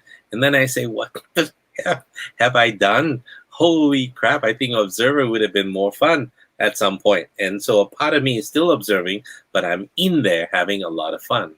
And nothing is certain. You don't know who's in front. You don't know who's behind. You don't know what the point of the whole game is at the end of the day. You just want the fun to continue. And you're breathless with anticipation for the next day. Do you feel like that, Ashok or Luke or Ed? I also feel like, sorry, Luke. I see you trying and I speak and you go first. No, No, he no, does please. that. He does that a lot. Well, it's the thing he does. A thing he does. You almost know that I want to say something, but I don't know what I should say it. The woman is still in the room. I can't say it. Whatever. I have no idea.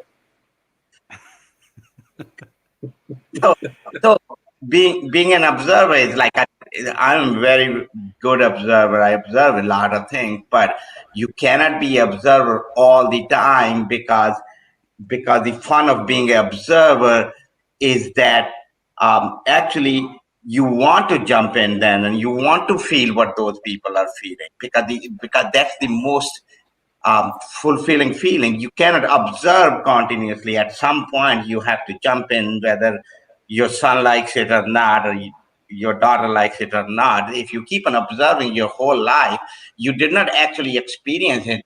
You had this database of information how people behave in a certain way, but when you get into that go-kart, you will know every experience is different. Every turn will give you a different thrill, which you cannot get it as an observer. So that is like I did a retreat and I came back. Like everyone who was in that retreat knew everything about what I was telling them or what you are telling them because they read all the books, they have gone to all the programs, they spend tens of thousands of somebody spent like $100,000 on this hoo-ha which you talk about, who is not the guru, to go to his course and mortgage their house for that.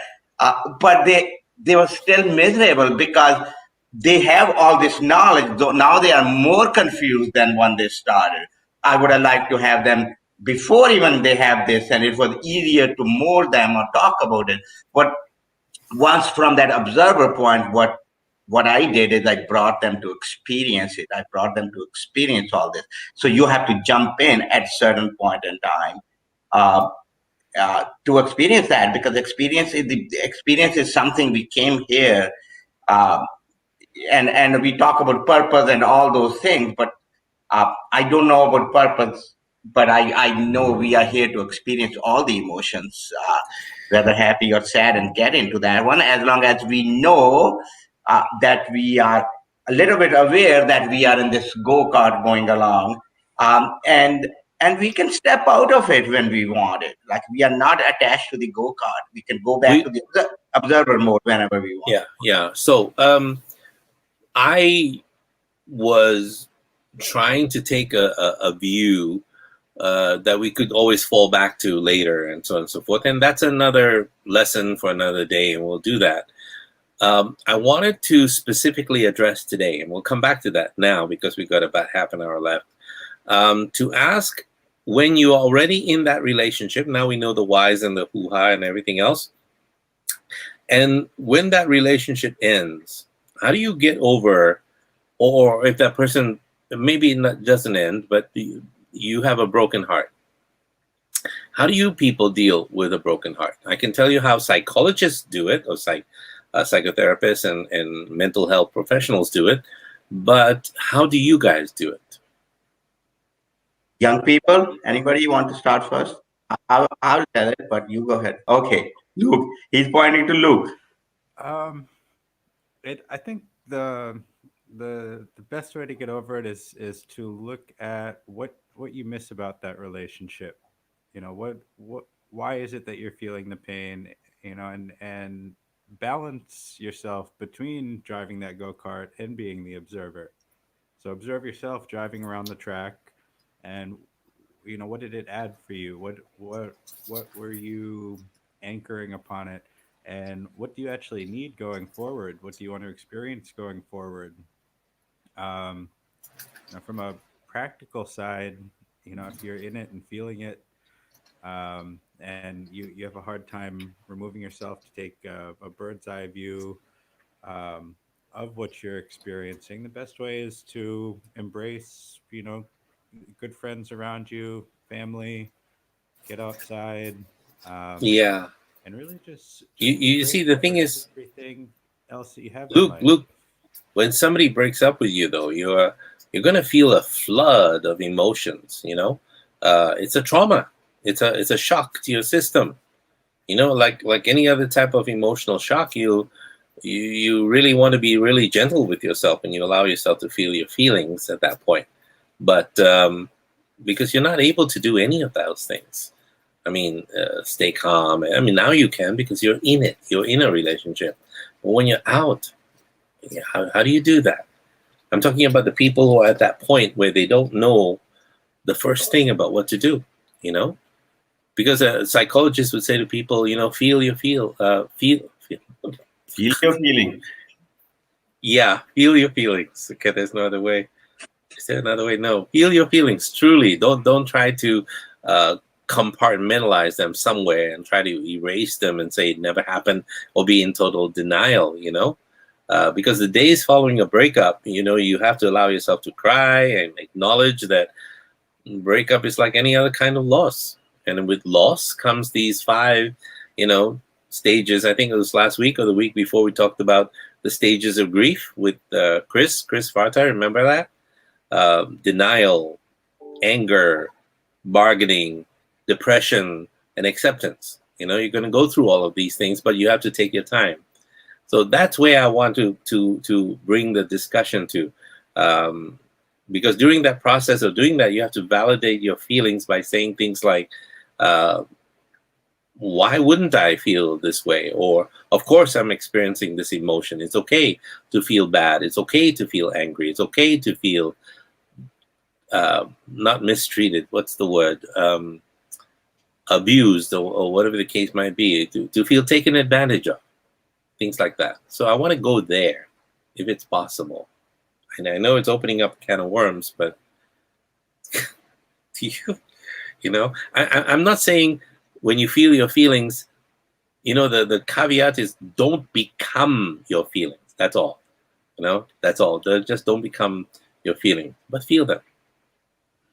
Allow yourself to wallow if you're feeling sad, maybe an hour, not days, but hours. Scream, yell, beat Luke. That's why I have the punching bag, in the bedroom. It's a strategic place to put it, isn't it?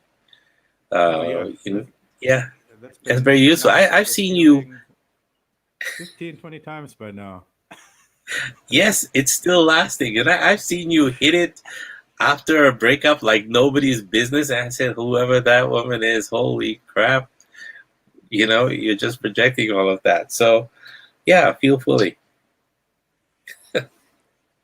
So Yeah, it's sometimes the best thing you can do for yourself is get a little bit of exercise, get the endorphins pumping, and I mean, really, if you think about it, the only two things that give us pleasure in this world, it's not love, it's not these things we like. Only two things are serotonin and dopamine. Find a new way to get them, however it is. I like Hmm. that idea. Okay, very cool, very practical as well. Ting Malawan says, whoops, I lost Ting Malawan. She says, a romantic relationship is not necessary for me. I have a wonderful mom. Love and our friendship already made me complete. Also, I don't like to be controlled and lose my freedom. I think I'm a bad influence for her. I mean, relationships, one of you should be talking to her. I think I'm a bad reference too on that one. Chris Vacha says, why in the country of Philippines, divorce is not allowed, only adjournment, and that takes about 3 to 4 years to do so with proof. Also, most of the expats get hooked up with 30-year differences. Wow, that's another program by itself. It's about a lot to do with the Catholicism and and the Pope and some other things. I think you have to write to the Pope and ask him for permission, and then I don't know what the process is. So I can't. I'm not an authority. I don't know what is bothering him that they cannot get a divorce, or what is bothering him is the expert hooking up with a 30-year-old. That's a whole new different discussion. Chris is about 71. His wife has died about a year ago, less, and I think he's looking ahead, and that's okay. But Chris, one day I'll ask a Filipino friend of mine, and maybe they'll be able to answer. Or you can talk to Joycelyn Bakaran. She is a Filipino in Scotland, and she'll be able to answer your questions as well. Please feel free to make friends with everybody here. Love the topic. Valentine's Day came early. Tayrina says, watching in MRT just now after a dinner treat. Thank you so much for telling us about that. Take pictures and post it. Chris Vacha says, how does one get over a broken heart due to loss of your loved one in death and the surviving spouse is in mid-sentence? Wait, I just said that. That means a good relationship could cause guilt. No, it doesn't, Chris. Keep listening. We'll get some clues from everybody here. If it's betrayal, Jocelyn says, it's easier to forget all the love, cry it out, ha ha ha, tap yourself and get yourself back on the ground. It's a process, but healing will come for sure. Thing says, when the flood of bad emotion came to me, I did attend a meditation to cry or scream. There is a particular place to release emotions. All again, an outlet for how they feel. Anybody else would like to talk about what, besides punching a bag and besides letting and screaming and shouting, let your feelings out, feel your feelings, but don't become your feelings so far? What else? For me, oh sorry. I got advice from Yes. No, I should go. No. Go ahead. Younger people first. We talk all the time. Okay, Ed. Okay, I got advice for Ashok. Sorry, not for Ashok, for Chris. Chris, you're like 70, right? And you're like in Canada. So like my answer to you is very simple. Do a lot of weed and just go have fun. Take whatever time you have left to go and enjoy yourself, dude. You said read. You're listening to a program called Uncommon Sense. I am Dr. Mel Gill, and the views of my guests are not necessarily the views of the entire channel. Oh, so I know these are all. So that's like Dr. Gill will say, do a lot of read, and will say, do a lot of weed. And I was like, is he saying read or weed? But that's okay. I mean, is weed legal in Canada? I don't know about that. But let's leave that topic alone. Already there is. No, he meant go into the garden and do a lot of weeding is what he meant. For a 71-year-old, that's a very big thing. You do the weeding and you have the flowers that are left behind, and so that is all. And my advice to him is, hook up with that who is 30 years younger than you without a guilt, because it's not. She has a choice, and you have a choice too. Why 30? Make it 40 years difference. Yeah, whatever it is. I mean, it doesn't matter. He mentioned 30 years younger, so I was like, okay, that's fine. What advice would you give someone right now, other than Chris, who's listening, because this is a special situation? A lot of the people on the demographic that we're listening to this program right now are between the ages of 25 and 55. So if you would give them advice as if they've just what's a good word? They are going through an emotional mental, physical breakup with their significant other, what advice would you give them right Luke? now? You would ask them to go to Luke? No, no. I'm getting his opinion. I was like, I don't want to Oh, take okay. the whole thing. New applicants after COVID. Well, I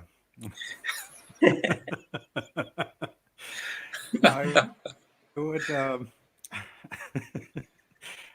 I would say just embrace everything around you. You know, fall back on family and friends, and really fall back into yourself. You know, what are the things that you love, and you know, if it's COVID friendly near you, it doesn't hurt to go out to a bar, meet new people. Hmm. Like find a support system, more or less, right? Yeah, Or absolutely. Find a support system, and you know, energy flows where our focus goes. So don't spend so much time focusing on the past, on the loss. Take a moment to feel it. You know, don't shove it away and discard it completely. Acknowledge it happened, but you don't have to live in that emotion. You can accept it occurred and focus on the future. so what Luke is saying basically is explore old and perhaps even new interest. Maybe you enjoy the outdoors, but your ex didn't. So while you were together, you didn't do that. So maybe you cut back on your weekend hiking a bit now, and now you're single. Give yourself a chance to go dancing, do the things that you need to do, explore new hobbies, is what he's saying. Meet new people at the same time. But I would give you a little bit of a caveat. If you decide to date, you have to do it cautiously, because after getting your heart trampled, it can actually be very tempting to instantly um, download Tinder, say for instance, and search for a rebound. Try, what is it?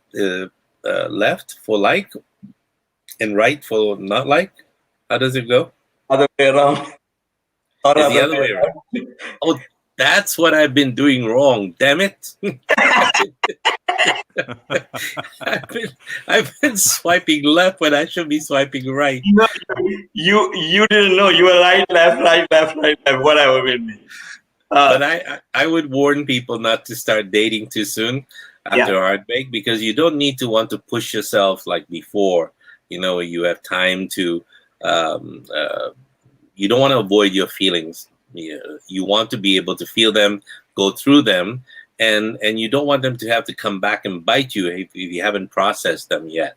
So at the same time, you need to sort of re-enter the dating scene with a healthy confidence boost for your bruised ego, because your ego and your self-esteem has taken a dive. Just be honest with yourself and the people you're dating, and what you're uh, how you're feeling emotionally. Become vulnerable. Let them know what's happening with you as well. And if you're not fully over your ex, simply looking for a fun fling and not wanting to be serious, I think it maybe be honest with whoever it is you want to have a fling with, and let them know. You have to trust people that the pain that you're feeling will not last forever. This too shall pass. However much pain you're experiencing, try to believe that. Try to believe that, and have faith that on any given day you could meet your special someone, someone who rings your bell, someone who fits your criteria, someone who is truly right for you and necessary for your growth. Um, at the same time, when you're in the thick of a heartbreak, it can be hard to imagine that you could ever feel anything other than that heartbreak. So time does heal people, most, if not all, wounds. It doesn't wipe them out. It just stops the pain as if it just happened yesterday. So you have to reflect on those positive things. So yeah, if you date, like Luke suggested, you have to be a little bit cautious as well. True, Luke? Yeah, safety first. And Safety always. safety always. Be safe. So I want to pick up on something which you said. I totally agree with it. Like, so don't try to get into a relationship really quick when your heart is broken and you're not emotionally there, because then you are going to attract something which is not, because we are like a magnet. So if we are feeling down, we are going to attract somebody to fulfill that one. And that is another whole topic on that one. So what I suggested to people is become the one which you want to attract. So if you want to attract a broken-hearted person into your life, then yes, go ahead and do it. But if you want a person who is not in that stage and who is much more stable in many of the aspects of the life, then you have to become that. And I ask that question many times to my clients, to the people who come into my life, and I say, "Will you date yourself?" And you will be surprised, 90% of the time the answer comes no. And I said, so you don't have to tell me. You think about it, all the things why you wouldn't date yourself, and work on those. And then what you become is you become like that magnet who is attracting all the things which you become, and then they automatically come to you. Like a simple example, like I was in a very intimate setting. Like I saw this guy who came to me, and he uh,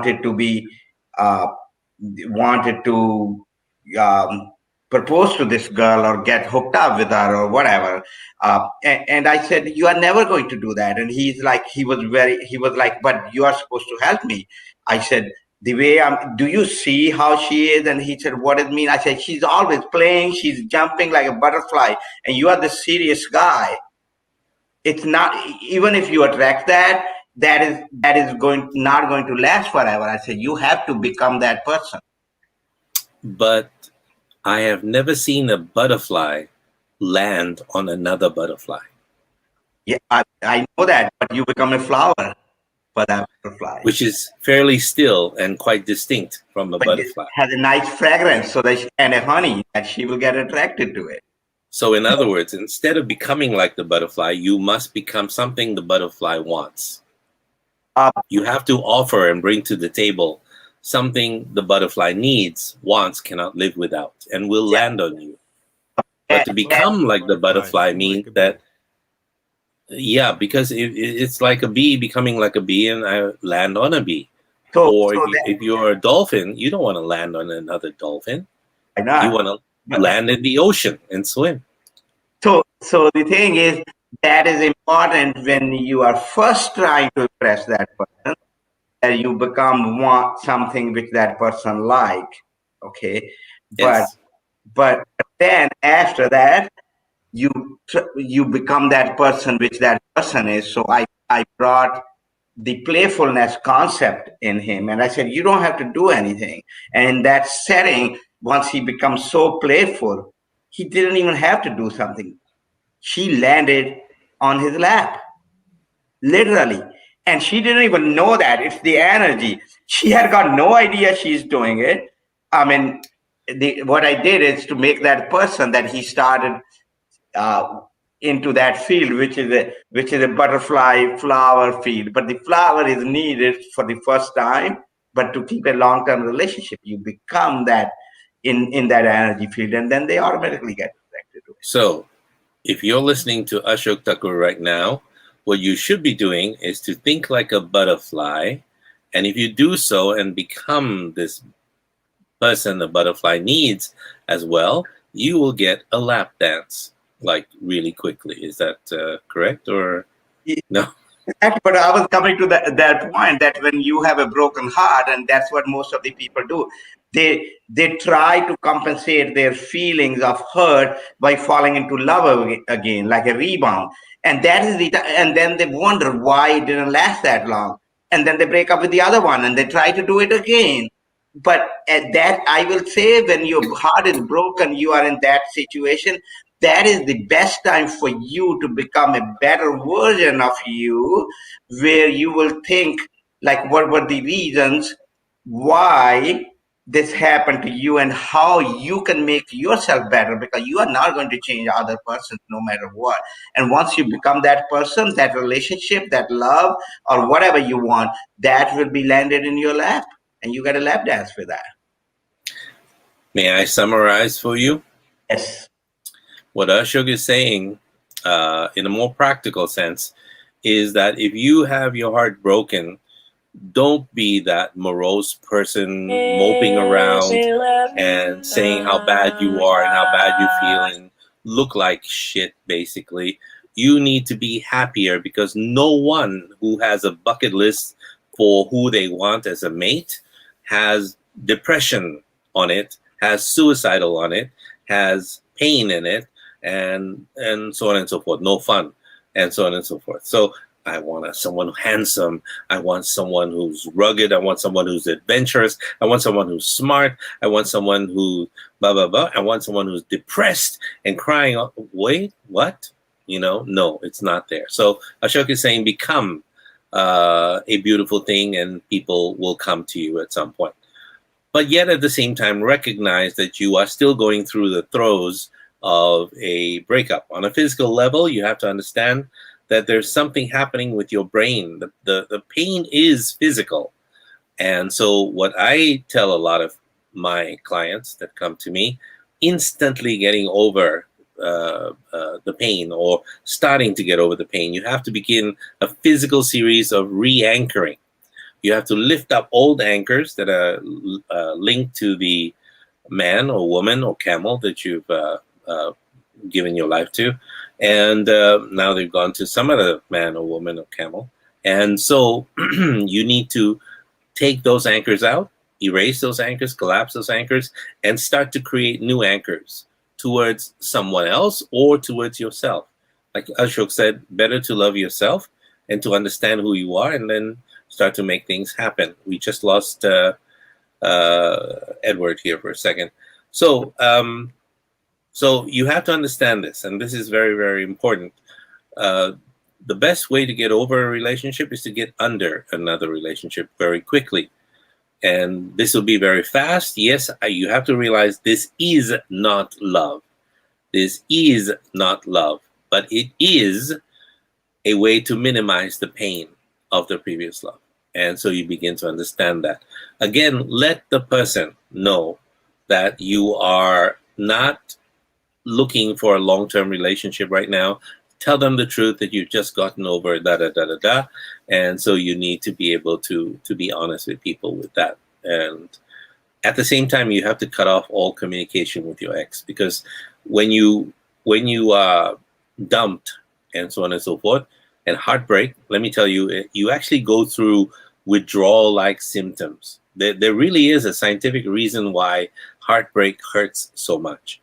Because after this breakup, and let me talk about the neurology of it. Because the feel-good hormones that you got from your partner are suddenly gone, and so you are on the mend at that point. And you have to, at that point, start to realize that your partner is no longer there, and you start to feel, crave those feel-good hormones that you used to get. And if you give in to this feeling, and you see your ex again, and you struggle to move forward at that point, and you find yourself being stuck for months and maybe even later years. That's why you have to pay attention to the fact that cutting off all communications and contact in the beginning is healthy, and it allows you to break your attachments in so many different ways. That being said, there's no hard and fast rule about contacting your ex, because brief occasional communication because of children, may be something like, we have to talk for a few minutes about this and that, or I'm having a tough time with this, and little chats, those are okay. Just be cautious that those innocent, what do you call them, Luke? Check-ins, where you check in with your partner, they don't become a habit. So every time you talk to them, you open up another can of worms, and another energy tie goes between you, and then your goal to break those energetic ties start to become not your goals anymore. So you got to find a support system outside of that. A lot of people love you, even though that person doesn't, who broke up with you. and they want to support you, but they don't know how because you're not telling them how. You have to tell people what you need, because by opening up to others, you bring catharsis to yourself. So almost everyone has been on the receiving end of a breakup.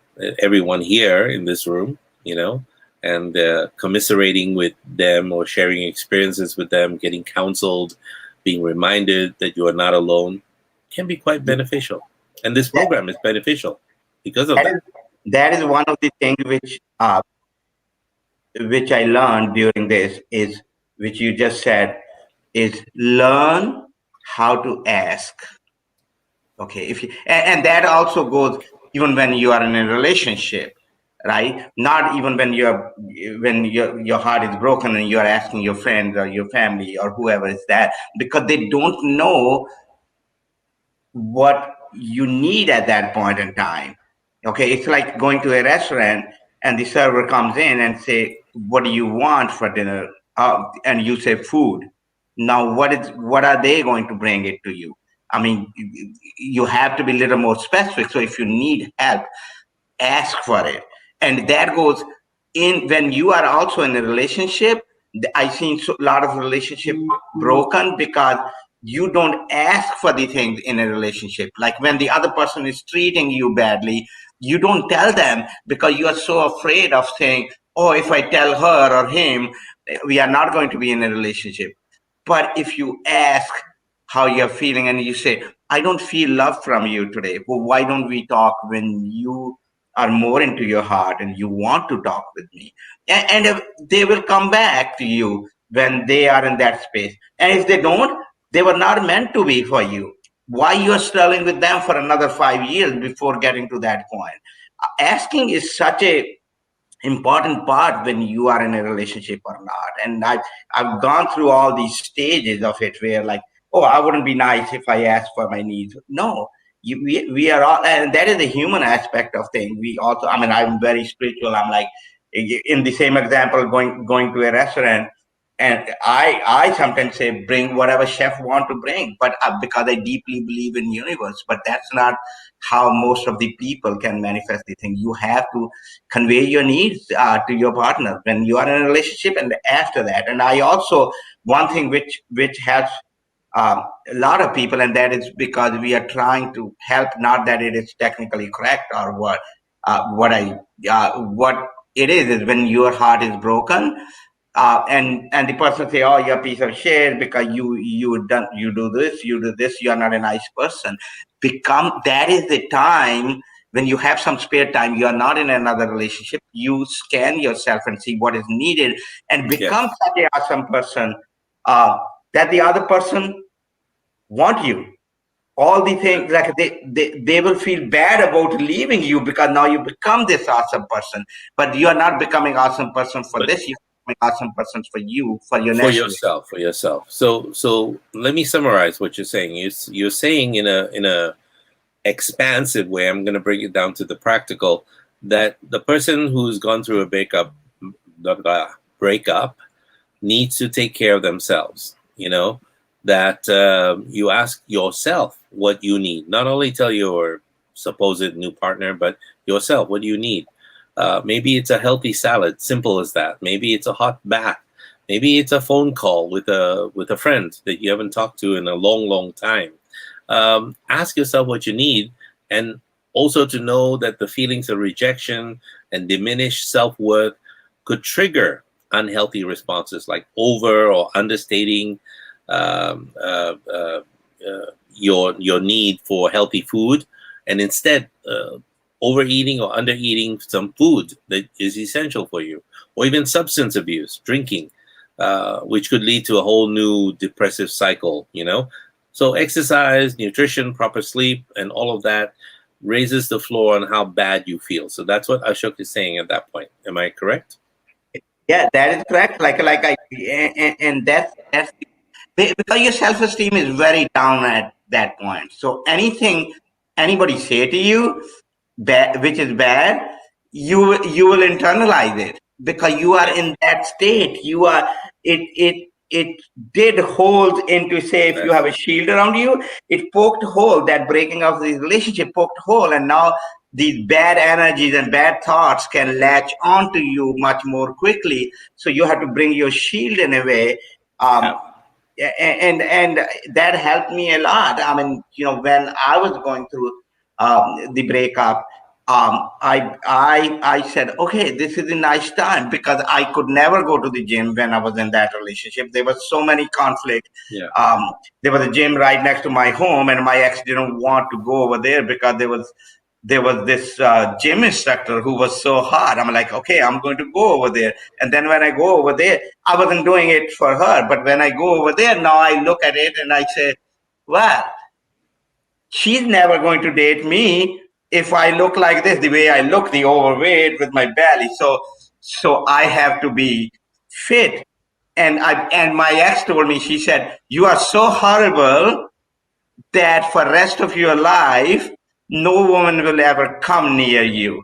And I said, oh, that's interesting. And then I looked at me in the mirror. I'm like, of course. I had to put on a mirror to look at the bottom part of my body. And I said, no, I'm going to go to the gym and do this.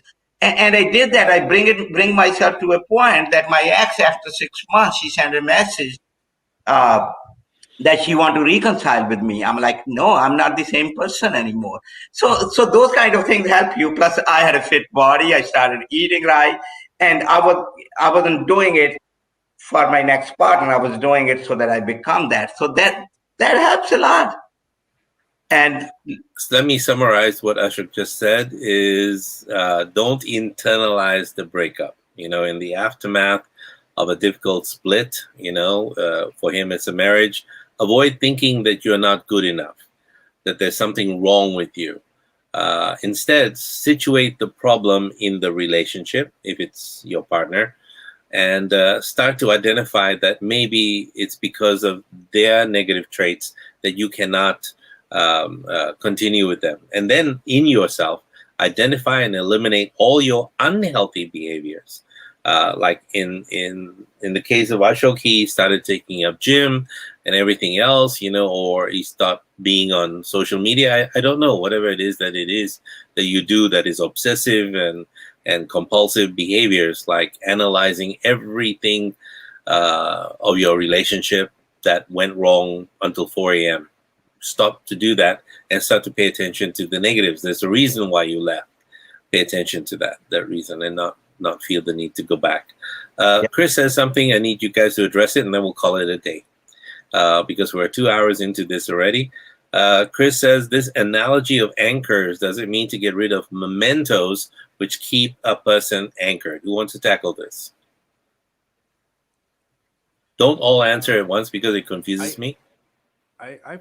I personally wouldn't say you need to get rid of all mementos. I mean it's okay to embrace the bad and the good that came with that relationship, because it wasn't just because it failed and it didn't last all the way doesn't mean that there weren't valuable things that you gained, that you learned from it, and that you would want to remember. I mean, I certainly wouldn't keep your ex-girlfriend's photo magnet on the fridge if you want to bring some other girls home and start a new relationship. But it doesn't hurt to keep small. You could put that on the punching bag or the dartboard. I mean, I agree with Luke 100%, because like, no matter how bad a relationship ended up to be, there were very good things in there for your memories, and you have to learn how to cherish those memories.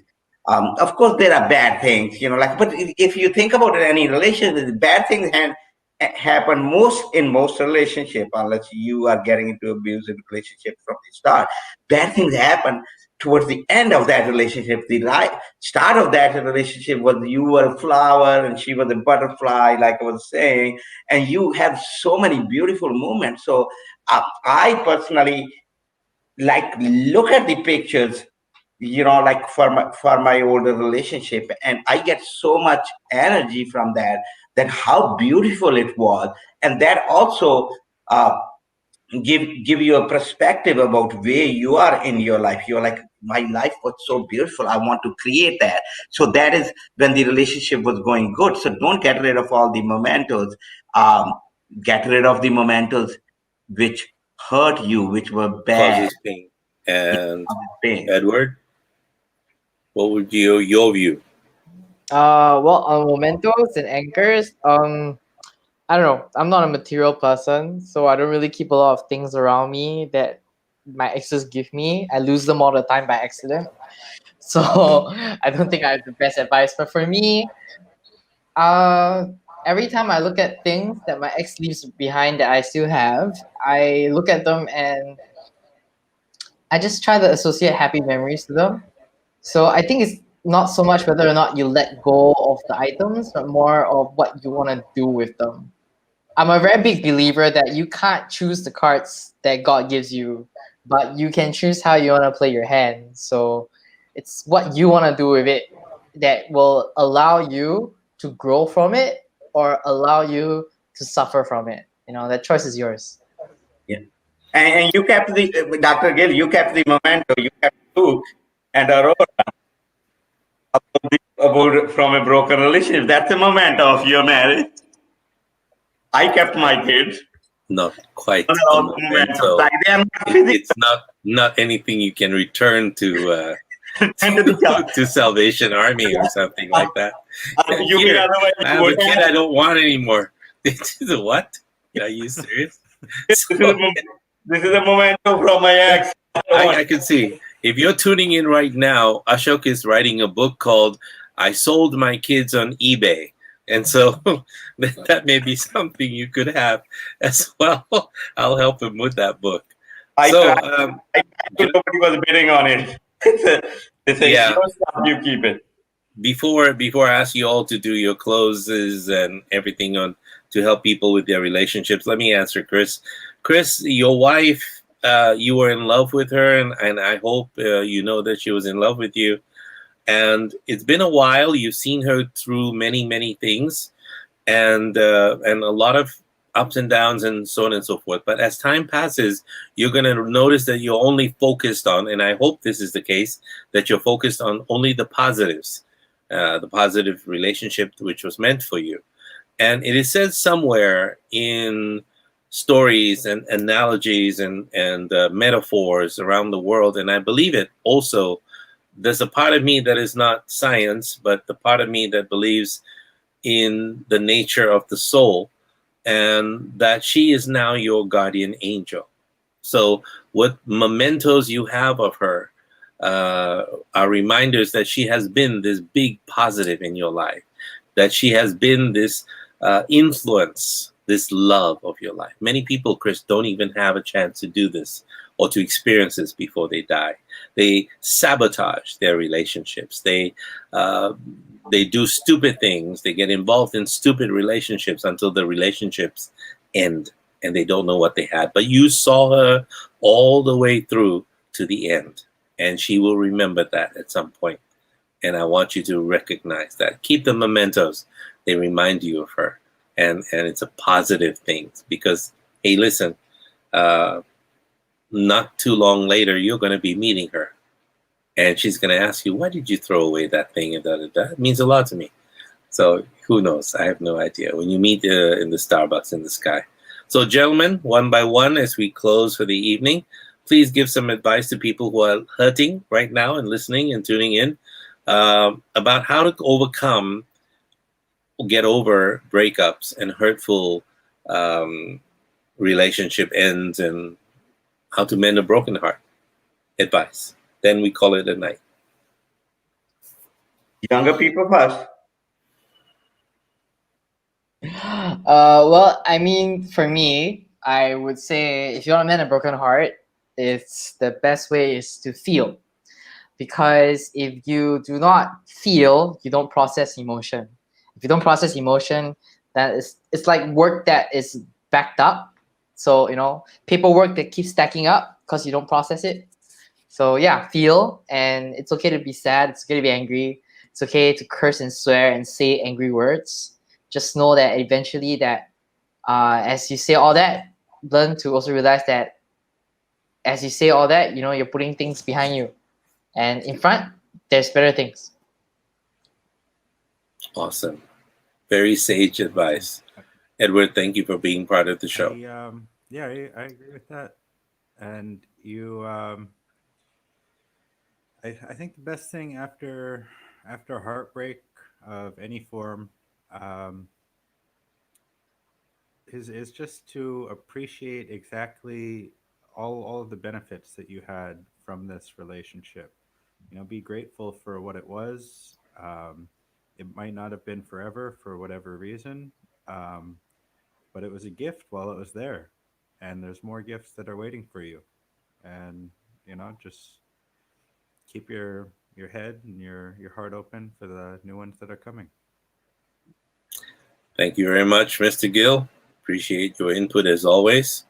Next time, let's be an hour early so that we can enjoy more of your wisdom. Thank you for being part of the show. Gotcha. And then there was one. And there was one. The one you loved so much is no more there.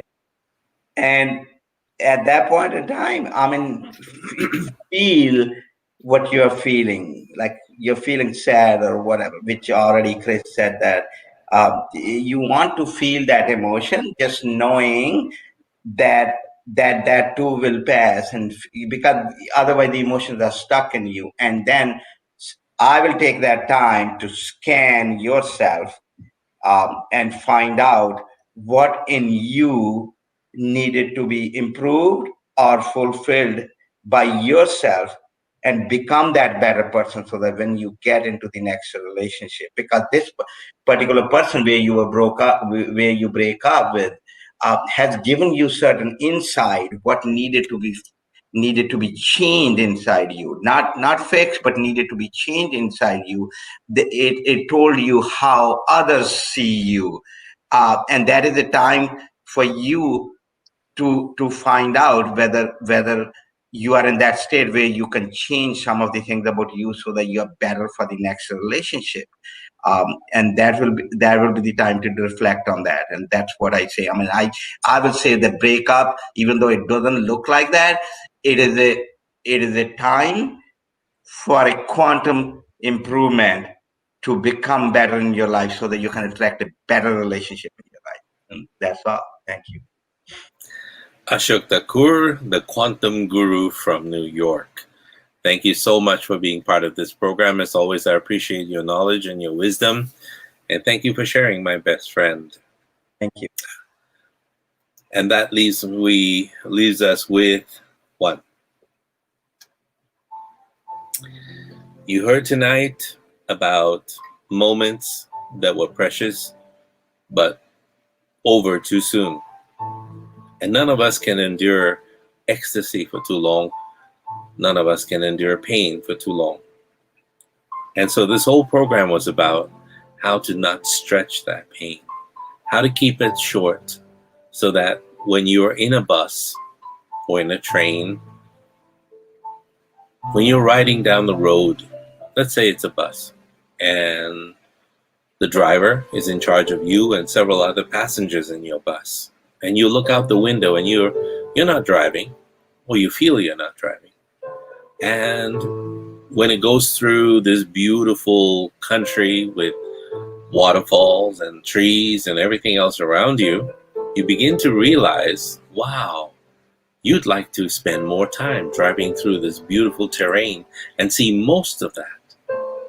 But yet, it's gone so quickly. And then comes the desert, the dry lands, and the bus is driving through all of that, and it's taking too long. Why is there so much emptiness? Why is there so much pain? Why is there so much dryness? I want to experience what I experienced before, which was the verdant forest, the beautiful, rich birds and flora, and that was so beautiful to look at. Why could that not last? So you want to go to the front of the bus and complain to the driver and say, hey, listen, I don't like the way you speed up through all those good experiences and beautiful experiences, and how you really go slowly, so slowly, achingly slowly through the bad experiences. And then you find there's no bus driver. there's no driver. Nothing is conducting or driving this bus. Nothing is certain, and you have no clue until you begin to realize that the bus and the drivers and the scenery were all figments of your imagination.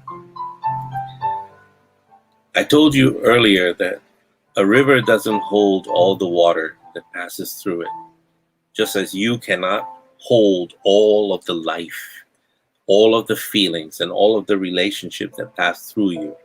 And that's all they can do. You cannot hold on to your money. You cannot hold on to your property. You cannot hold on to people you love. You can only experience that love. And if they give you love in return, it is a gift. They don't have to do that. They can love other people, and they're free to love other people. It's all right. But how do you come to that level where you want to become everything for the one you love? Well, if you try to capture a beautiful bird by putting it in a cage, pretty soon it's going to die. If you try to capture the beautiful bird by taking pictures of it and snapshots and overfeeding it and tempting it, pretty soon it's going to be tired of all of that attention. You become everything that bird needs by becoming the sky, by letting go, and knowing that somewhere along the way, in your sky, in you, is that bird, beautiful as ever. And all you can do is feel it. See, in our journey through time, we all struggle constantly with what to bring along and what to leave behind. And it feels so hard to throw anything away.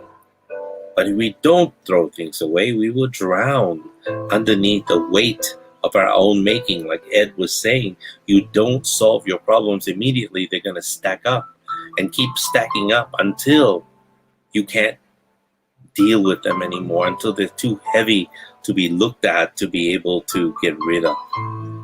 So the river that I was using is a good model.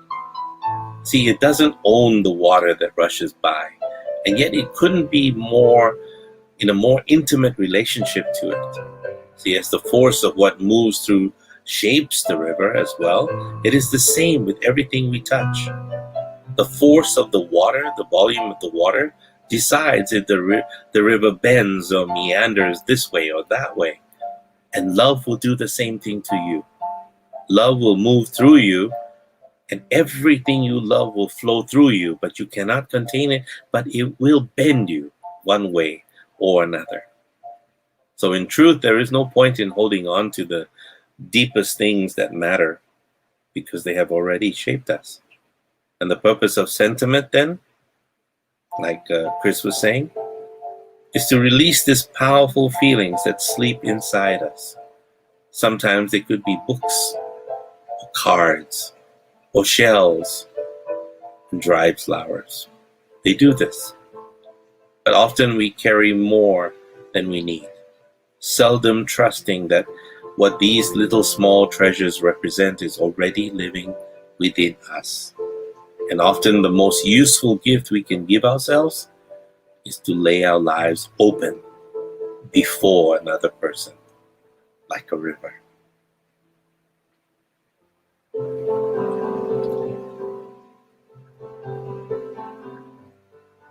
You've been listening to this program. It's called Uncommon Sense. And this is the voice of Dr. Luc Gill. We'll see you on Friday. No, it's already Friday. Tomorrow morning I wake up and I have to take my father to a Masters Athletics Championship. The man is 92 and he wants to compete at 7:30 in the morning. It'll be fun.